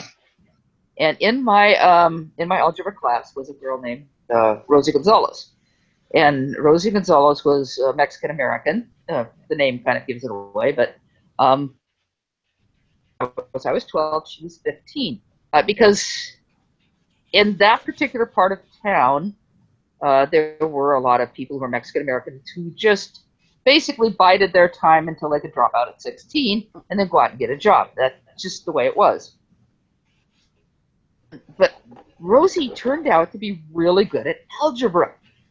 And she and I would fight each other for every point. It was a lot of fun. And the whole class really got into it. Every time a test came out, it was, she was 1 point ahead of me. I was 1 point ahead of her, whatever. And then came her birthday. And, she said that, like everybody else, she was going to drop out and get a job because at 16, with your parents' permission, you could drop out and get a job. And as I said, that was pretty standard in this particular area. So her birthday came, and we're all sitting in class, and everybody in class wondered what was going to happen. So we're sitting there and we're looking at the clock, and our teacher was looking at the clock because he really liked her because she really was so good, and I really had to fight to beat her. And her family, was not terribly educated. They were immigrants. I had a design specialist engineer as a dad, who could help me with stuff. So incredible. And at the last minute, we're watching the clock tick down, and just about the last second hit, Rosie walks in the room, looks at all of us, grins, and sits down. She timed it perfectly. But that was brilliant. She just looked at everybody and grinned, and everybody just, broke out in applause. Yay, Rosie! It was great. I've always wondered what happened to her. I hope she realized that she was just really super good at stuff and went on to major in math or whatever. That was so cool. I remember watching that clock tick down. Second. Going to something. Yeah. Christian Arnicus had posted in the outside chat. He said a little meme. It says, "What's a Calvinist's favorite day?" Election day. And I said, CA. Oh. I said, yeah, no, bad joke. I'm like, Christian Anarchist, we're sorry to tell you that you lost the popular vote. See you in hell.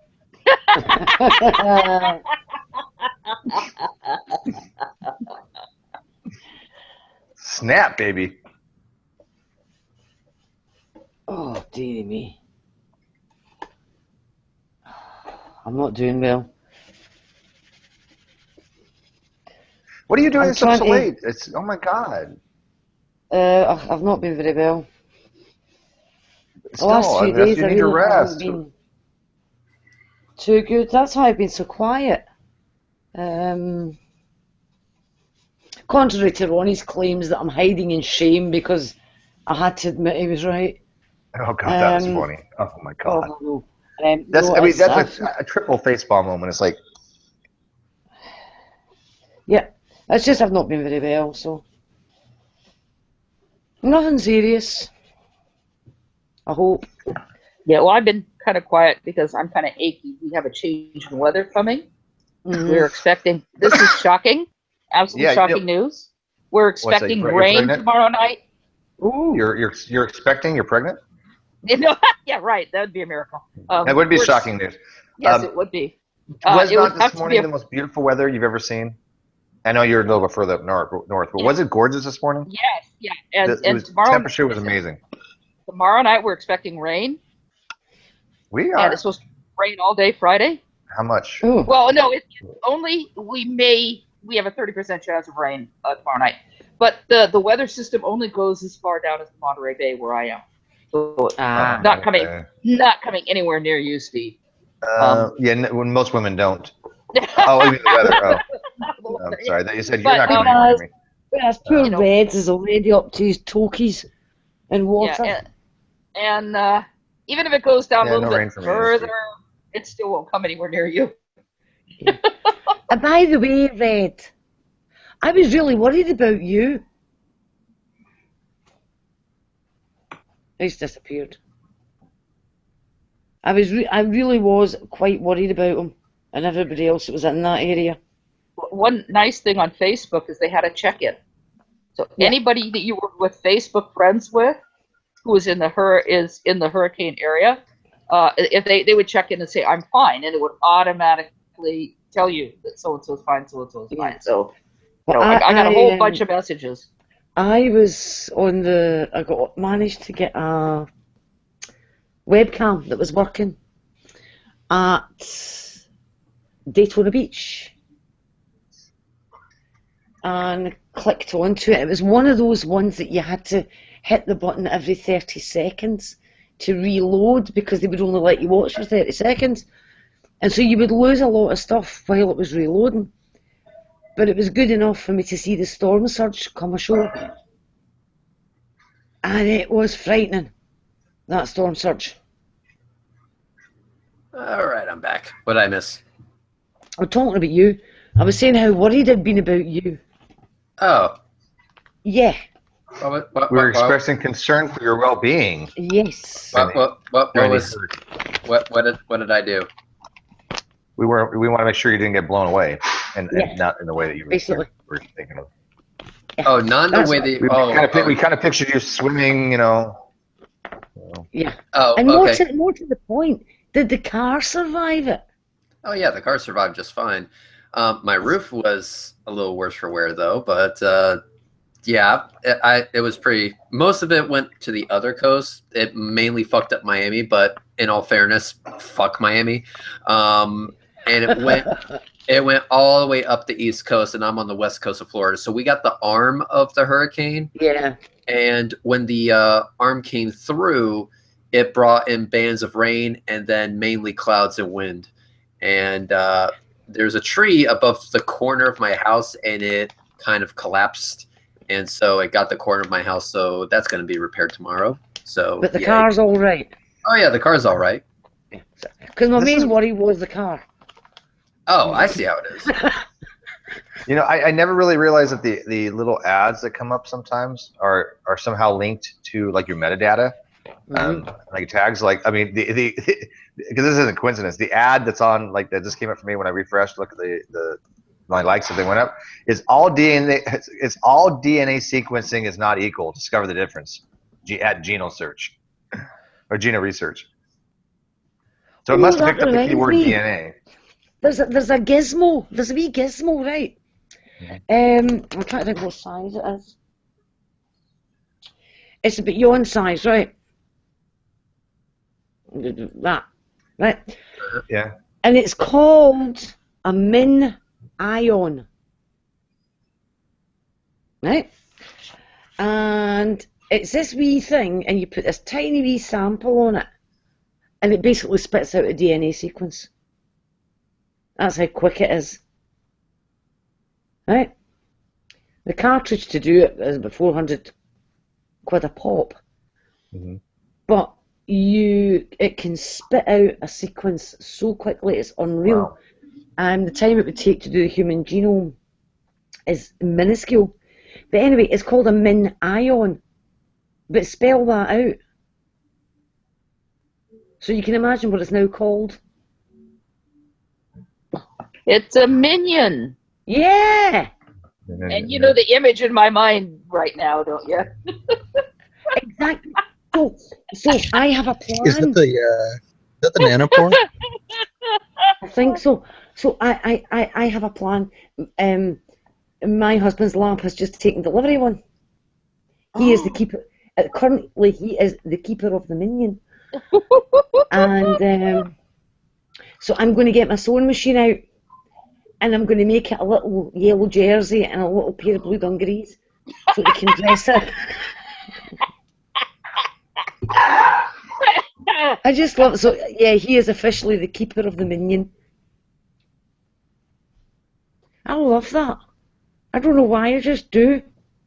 I do too. I think it's fantastic. Well, you have to get your husband a T-shirt with that guy on it, because he's the keeper of the minion. Yes.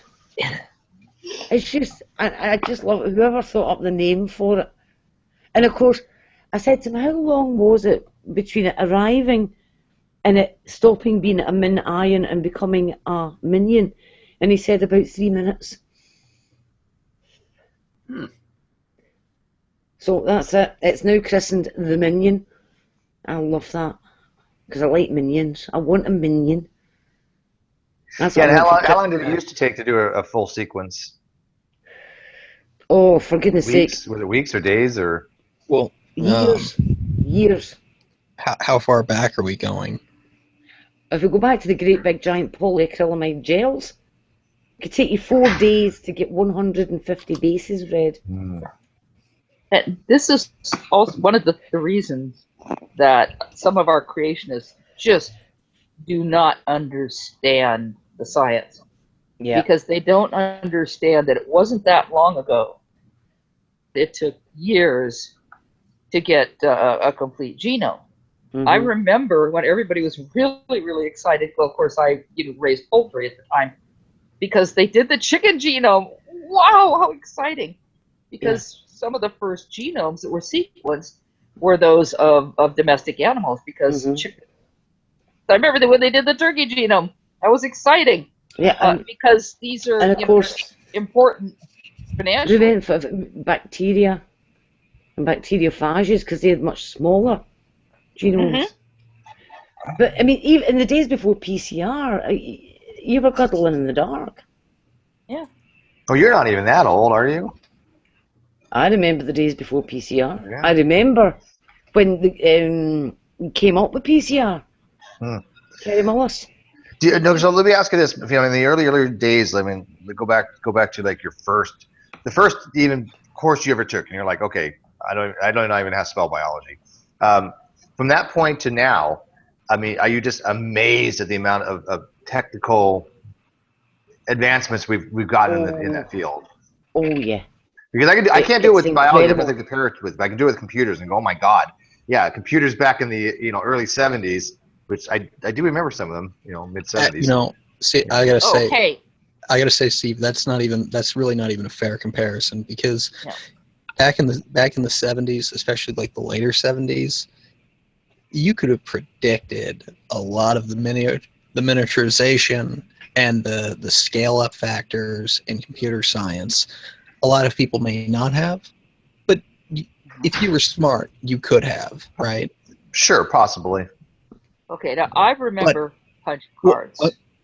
I'm just finishing this thought here, though, is that you compare that to what's happened in biology. You could have never guessed. No one could have predicted what's happened. And the amazing thing about it is, though, that when he came up with PCR, everybody just sat back with their jaw on the floor and said, why did we not think of that? Because it is so stunningly simple. The only awkward bit was getting a heat-stable enzyme. And when they first started the mitochondrial DNA sequencing, they didn't have a heat-stable enzyme. And so what they had to do after every round, every cycle in PCR, was open the tubes and add more enzyme. And then heat it up, cool it down, add the enzyme for the extension. Then heat it up, cool it down, add the enzyme again. Which means, qPCR at that point is obviously impossible because especially you don't even, you don't have the reverse transcriptase, right? But then so you have to actually do the RNA, and no way the RNA survives that. So exactly. I mean, but PCR itself is one of those so blindingly obvious things. Why did it take so long for somebody to come up with that? So it's one of those things that conceptually somebody should have gone, you know what, we should be able to do this. It's conceptually not that difficult. What do we need to do to get there? Yeah, the actual fundamentals of PCR came to the guy while he was driving his car. It wasn't the result of years of work at the bench. Well, I mean, to be fair though, like if you need to separate PCR from not needing to open the tubes every time. Right? No, I know, I understand that, but it was a method to amplify up a specific target. Yeah, right. So like, I mean, that's a lot older than the actual TAC. And then but it's not that immediately useful because it's so slow and tedious. Exactly. But actually getting that stable enzyme is something of a trick. Mm-hmm. But the concept, just the concept of being able to amplify a specific target, I mean, that was, in a way, the pot of gold at the end of the rainbow.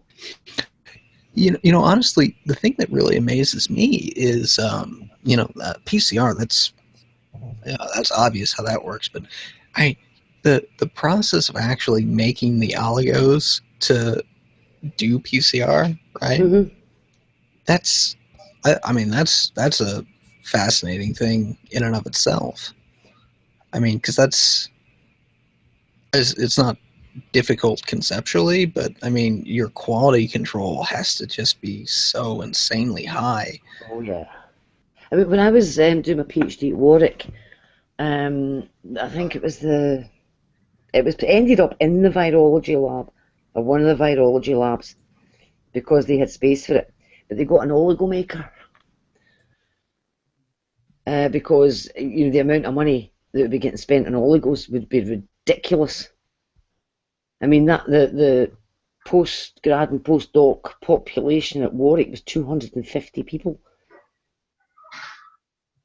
And so they got an oligo maker and they got a technician in who was the oligo maker.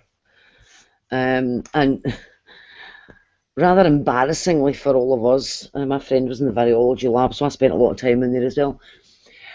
For some reason, one of the guys in the virology lab got this weird obsession with jelly babies.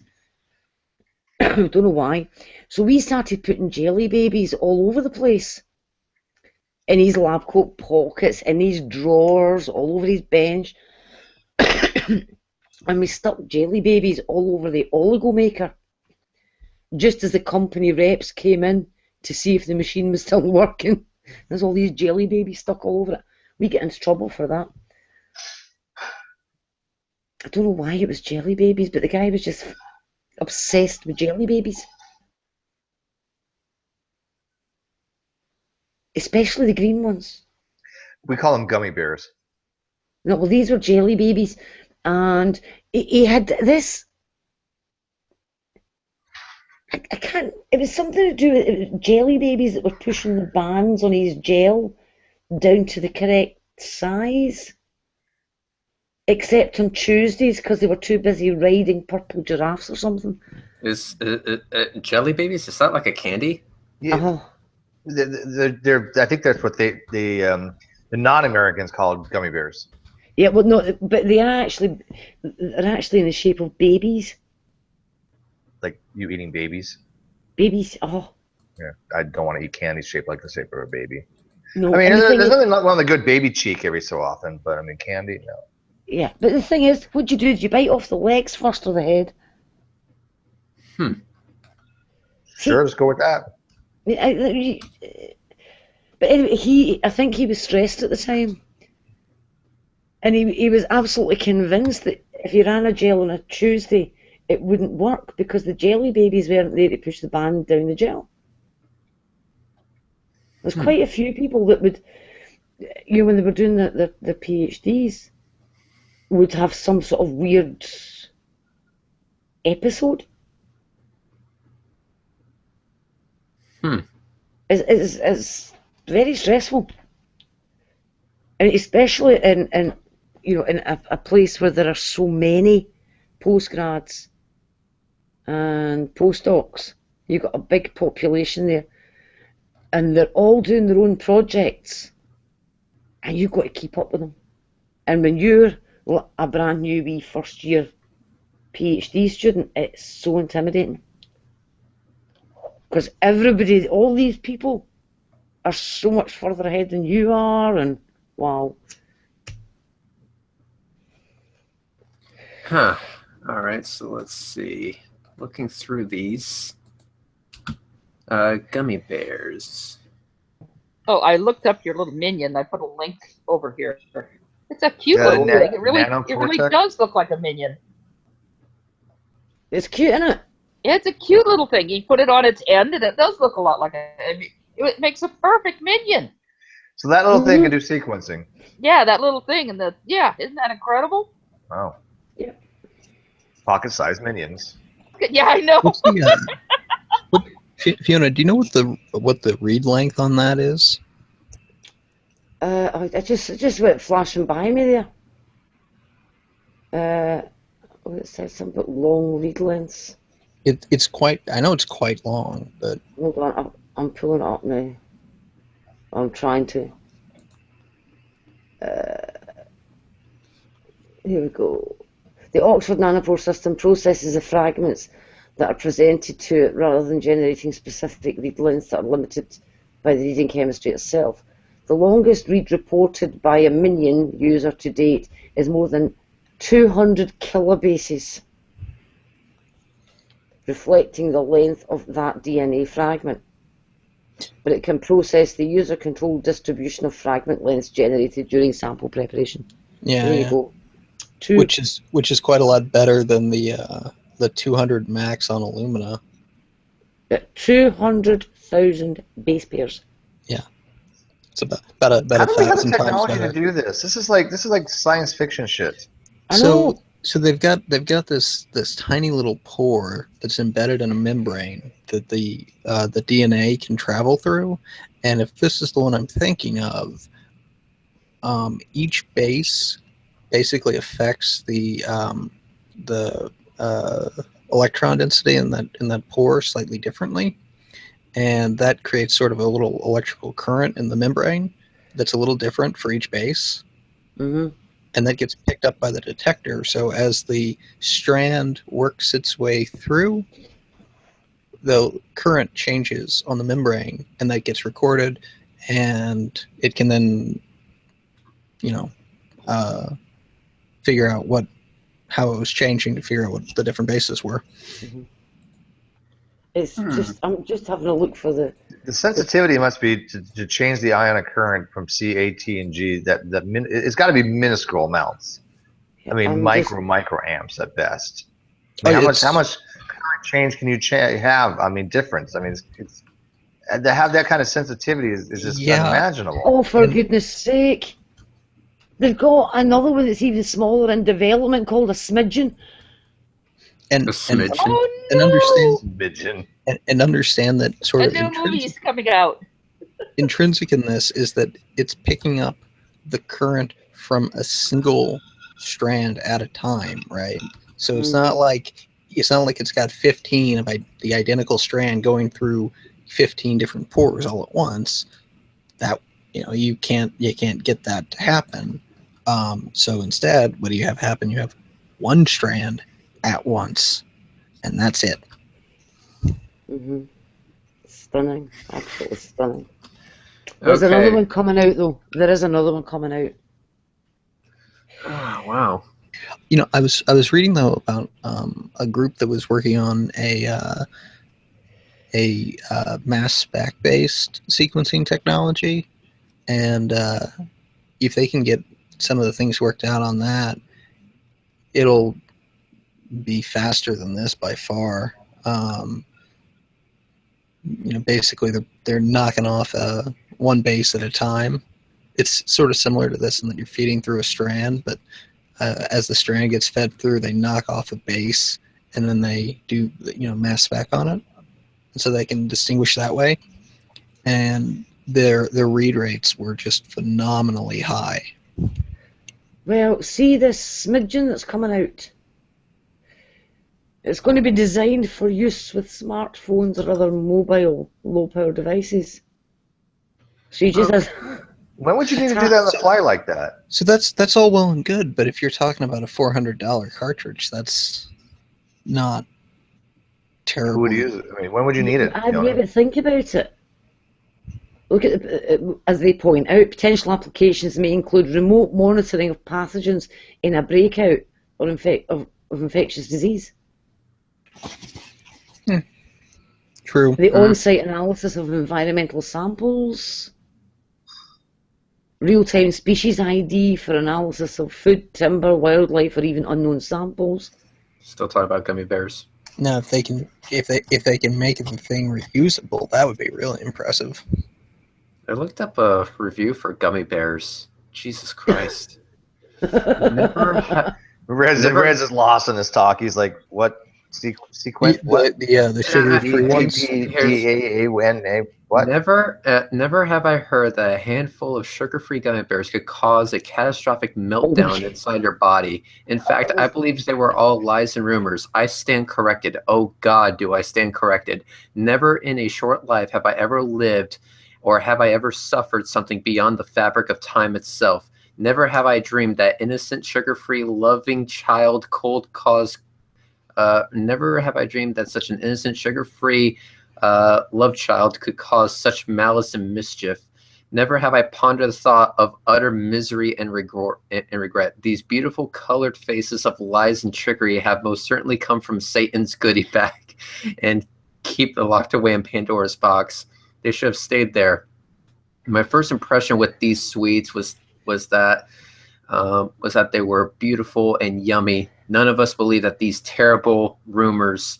So we progressed anyway to consume these little bundles of hell itself for many handfuls, and we didn't feel any different than when we started. In fact, nothing happened, and all the while, an entire video excerpt from some minor stomach pains. Wow.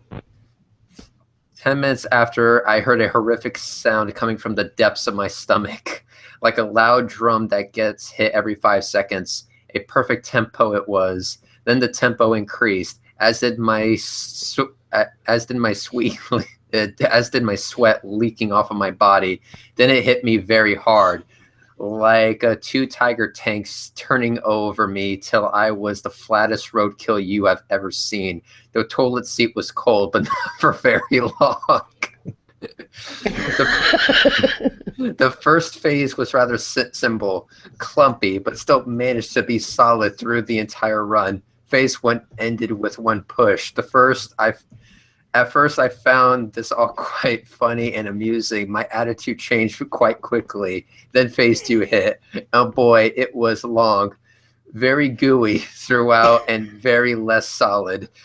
The clock spun many times around for this one while I was suffering on a very much warm seat. Something grabbed my attention. Music I heard. It was really loud music coming from an unknown source. That's when I realized this haunting orchestra was coming from the bottom of my stomach. Oh, sweet sass Massey, please, mother of God, make it stop. I was willing to bet millions of dollars that Satan himself was conducting that music. He did a really good job at making sure that the most diabolical music to whisper into my ears was coming from the depths of my stomach. Phase 3 is 5 times as long. Phase 2, now that sucked, but phase 3 was even worse. It literally was like brown liquid was shooting out of my ass at a speed never before seen before. I was absolutely sleep deprived and dehydrated beyond all recognition. I was legitimately scared to the rest. I was literally scared to rest my head on the pillow in fears of releasing the broth all over my bed sheets. Bringing the pillows into the bathroom was ideal, but the seat was already starting to leave marks on my bottom. Finally, a day passed and I actually managed to get 3 hours of sleep. I think the worst was behind me, I said. Phase 4, also known as the psych out phase, was pretty much the same as phase 3, but 1 minute shorter overall. When I woke, the sounds coming from my stomach were like the finale in every single orchestra ever created. Satan must have been going all out because, oh sweet Jesus. I took my pants off in record time and hit the seat to deliver the greatest high-pressure shot I have ever conceived. It was like a super soaker, a very dirty and painful one at best, and I feared the worst as I shot a hole through the toilet. Luckily, it didn't, and thankfully, I soon realized the misery was about to come to full stop. As I sat on the seat, riding my will, I heard a strong sound coming from my stomach. It wasn't a horrific sound. It was quiet and scared me to death, as I was concerned that something more horrifying was heading my way. But no, it was instead Satan bowing to the crowd. Then it was perfect silence. I pulled my pants up for the first time in 30+ hours. I didn't have to take a dump. Wow. Sweet, sweet relief. I have never been so happy in my entire life. It took me about another 8 hours to take a standard dump. And oh boy, was it satisfying. Throughout this experience, I realized that nothing could stop this train from passing through the tunnel. In the end, I realized this. Do not, under any circumstances, ingest these evil, spiteful, hate-filled, unsatisfactory, unacceptable, miserable, shoddy, harmful, damaging, unpleasant, destructive, and most certainly unwelcome sugar-free shitfest. I, however, still highly recommend this product to your local politician. I've got an Amazon review that I'd like to read out if nobody minds. No, go ahead. Go ahead. I think you'll appreciate this one. This one is for Veet, the men's hair removal gel cream, brackets, from hell. Okay. After having been told my danglies looked like an elderly Rastafarian, I decided to take the plunge and buy some of this, as previous shaving attempts had only been mildly successful and nearly put my back out trying to reach the more difficult bits. Being a bit of a romantic, I thought I would do the deed on the missus's birthday as a bit of a treat.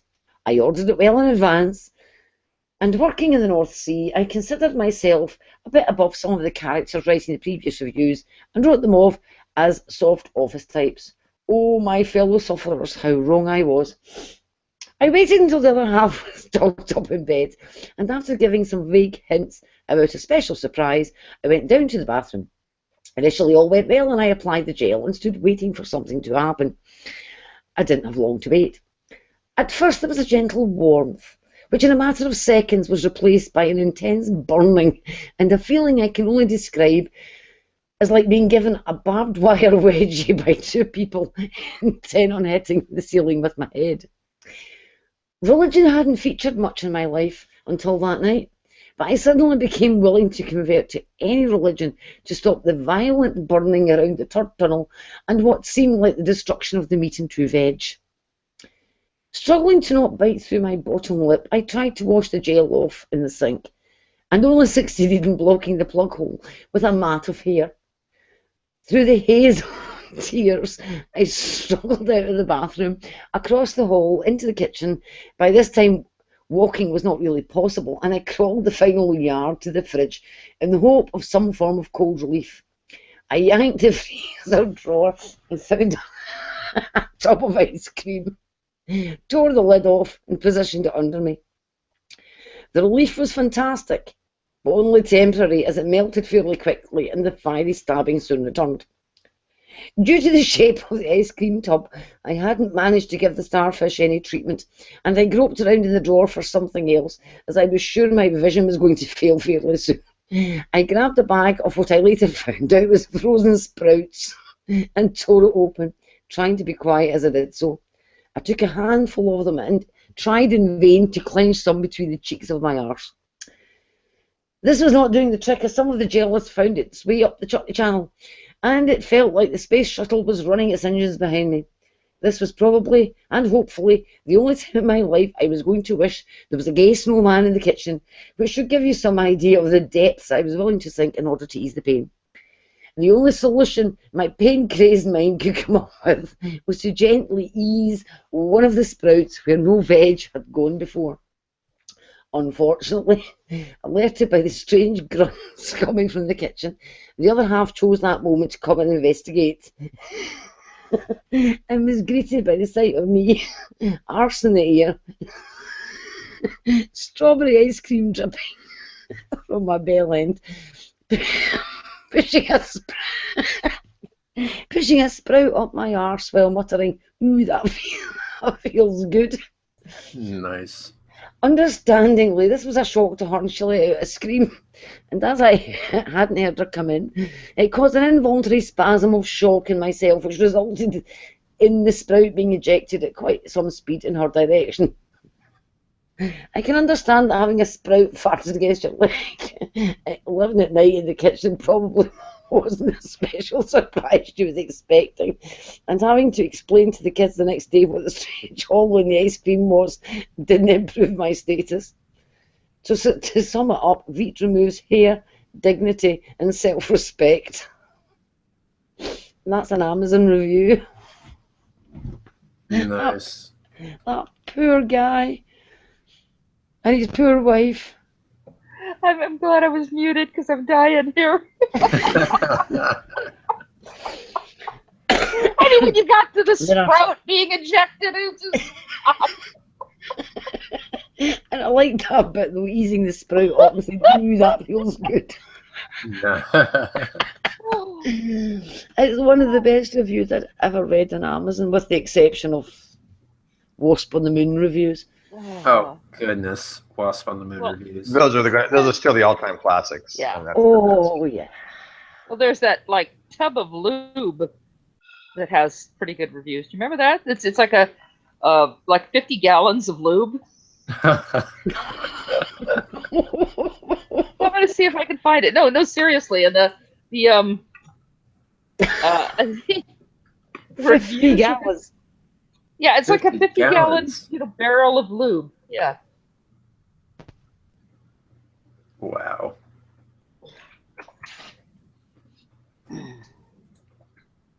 See if I can find it. Oh, yeah, that's right. Why is it I can't? In the last couple days, I haven't been able to fill up the. Well, I guess. Here it is. We got room for 5 people if people want to. Passion Lubes, natural water-based lubricant, 55-gallon drum. 55 gallons of life-changing fun. Yeah, it would be. All right, this is a good one because this is from George Takei.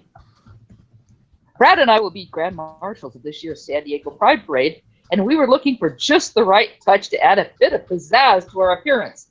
So we stumbled across the Passion Natural water-based lubricant 55-gallon drum. We felt we'd struck gold.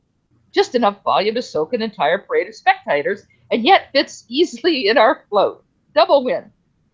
Now, how to spray the lube on the excited onlookers? Why, by water pump gun, of course. To test out our delivery mechanism, we purchased a drum for our backyard and set up a slip and slide. I had Brad charge toward me down the slide, and I fired at will. It helped to imagine he was a Klingon bird of prey. Target that explosion and fire! It was that Brad's forward momentum would cause him to crash into me, upending the entire drum along with us. Utter chaos. Our unfortunate cats, who had come out to judge our activities, as cats will, were caught in the deluge. Looking like drowned rats, they howled and sped around the yard in hysterical circles, then tried for 10 minutes to climb a tree. Once again, the neighbors thought we'd set something on fire, so the LAFD arrived shortly thereafter. Try explaining any of this to a stranger, especially a hunky one in uniform. Hose me down, I offered. He kindly did, then retrieved our cats out of the tree with only minor scratches to the face. They still are speaking to us, by the way. Bottom line, we decided against soaking the Pride Parade revelers lest it create an incident that could upstage us entirely. But we do have a great new weekend fun activity. Wow. Check it out. I'll give you a link to it. And that just happened to be the first one, but I remembered that one. Yes, please. There's a couple in there. Please send the link. Priceless, including one that involved, well, apparently somebody, you know, people do make these up, but I'm looking for a particular one. Let me see that I remembered.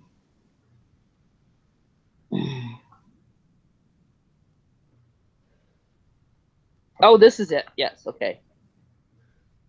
I'm a risk analyst for a major insurance firm. So when my wife and I were planning a birthday party for our 7-year-old Crispin, my mind naturally turned to liabilities. We'd settled on the theme of a backyard carnival, complete with a swing set, a trampoline, merry-go-round, and a giant slip-and-slide. So I carefully inspected the equipment for safety. It all seemed sound. We have a home on a bluff overlooking the ocean. As it happened on the day of the party, our neighbors were trimming their ficus trees. We heard the sound of their wood chipper buzzing occasionally from the other side of our tall hedge. It was a little irritating, but not disruptive. The party started off wonderfully. A clown we hired made balloon animals. Crispin eagerly opened his presents, and all the children enjoyed cake and fruit punch. The skies cleared. It seemed a perfect day. Then we brought out the slip and slide. Now, the problem with water slides is what we in the trade call disturbed water deficiency zones, or in layman's terms, dry spots. If a child hits one of these, it can put the brakes on the fun and setting them sliding down a path of medical claims, contusions, concussions, lacerations, abrasions, whiplash, backfire, and disc impaction. And that's just for starters. Slope toward major litigation. To avoid even the remote possibility of such injuries, I invested in this 55-gallon drum of water-soluble personal lubricant. The idea being that the children could enjoy this slide in complete safety, then wash off in the hose before their parents came to retrieve them. With that in mind, I dipped each child into the vat before allowing them to queue up for the slide. Self-performed admirably, as did the lubricant. That, in fact, was the problem. Due to the slight downhill gradient of our yard, so much speed that they skidded across the lawn and into a retaining wall at the other end of our property with sufficient force that I had put an end to the activity. I endeavored to roll up the mat, no easy task, as the lawn surrounding the slide was itself now lubricated, and I struggled to maintain my footing. When I looked up from my labor, I grasped for the first time the scope of the liabilities. I had unleashed a horde of extremely well-lubricated 7-year-olds hyped up on sugar and desperate for fun. I saw young Eliza Gribbleman climb onto the trampoline. She began jumping, but the pad soon became slick so that she lost all control. Her wild flailing unfortunately fell into harmonic synchronization with the motion of the springs, propelling her even higher until she soared above the trampoline safety enclosure, over the hedge and into the neighbor's yard. Then came a ghastly grinding sound, and I could tell from the crimson plume that followed it would be a total loss. Twins Jeremy and Mason Lafferty were on the swing set. Swing's full range of motion, they were apparently having difficulty holding on. At that point, the swings became human catapults. Mason separated on the backswing, arcing over the roof of our home toward the street beyond. I surmised from the screeching tires, car horns, and screams of horror that he was also unrecoverable. A terrified Jeremy soon lost his grip as well, sailing forward over the bluff and plummeting 300 feet down in the ice-cold, shark-infested waters of the San Francisco Bay. An open claim, but not promising. The rest of the children were clinging to the merry-go-round. Having just witnessed the violent deaths of at least 2 of their playmates, they were no longer in the mood for fun. However, the lubricant had dripped from their glistening bodies onto the central cog, allowing it to spin far faster than it was designed to, and this, likely combined with other factors, their relative weight distribution, the slight incline of the ground, caused their motion to become self-sustaining, and the centrifugal force built upon itself until they became a blurry, screaming disk of human suffering. off like cannonballs. Martin Duckworth was the first to go, causing significant structural damage to our greenhouse. Liza Aurelio shattered a line of ceramic garden gnomes, and Ethan Green slammed into our Audi Q7 so hard it had to be written off. As tragically did he. And left what looked like gingerbread man indentations in the siding of our home. It was terrifying. When the wheel finally came to a stop, there was only one child on board. As luck would have it, it was our own beloved Crispin, huddled in the center of the merry-go-round weeping. My wife ran to him and hugged him with all the might of a relieved, traumatized parent. A little too hard, as it turned out. Lubricated as he was, he shot from her arms like a wet bar of soap, up 15 feet in the air, landed on the trampoline, and then soared in a half-gain over the hedge. Since then, I've asked myself 1,000 times, is there anything I could have done differently? But in the end, no actuary table could have predicted this bloodbath. I can only conclude that this was an act of God, and that to me is truly terrifying. That. I like that one. I do too. I do too. But there's a bunch of others. You can imagine the fun people were having with the 55-gallon tub of lube. Right, I'm going to go, chaps, because I am now finally feeling very tired and well enough to sleep. I've not been sleeping very well, so about time I got some. Yeah, go. Same here. Yeah. Thank you, everybody. I'm going to keep it short. So if you thumbs up the video, go thumbs up my other video, like it, leave comments. Comments are good. Yep. Peace out. And also have a guess. You've to guess the number of porkies that were told. Yeah, I was going to offer that too. I don't know what you're going to get. I just made your shout out. But go ahead and try to count out the minute. What was it? The number of lies, mistakes. Yes, lies, not mistakes. No, mistakes are allowed. Mistakes are fine. How many blatant lies there are in that video? Well, in those absolute clips. lies. Yeah. And we'll see what the highest number anybody can come up with is. But they have to be able to, back up the number they give. They can't just say 3 million. No, that's a pretty good estimate. Well, yeah, that is true, but they have to be able to back it up. Winner gets a 55-gallon drum of lube. Yeah. Yeah, you get a drum. You get a drum of high quality oil, lube, water lube. Guys, I'm out of here, guys. Right, take it easy, everybody. So, I hope you guys like my video. Again, thank you for the person who generously kind of did it for me. He asked not to be really named, but shout out to you, buddy. Good night.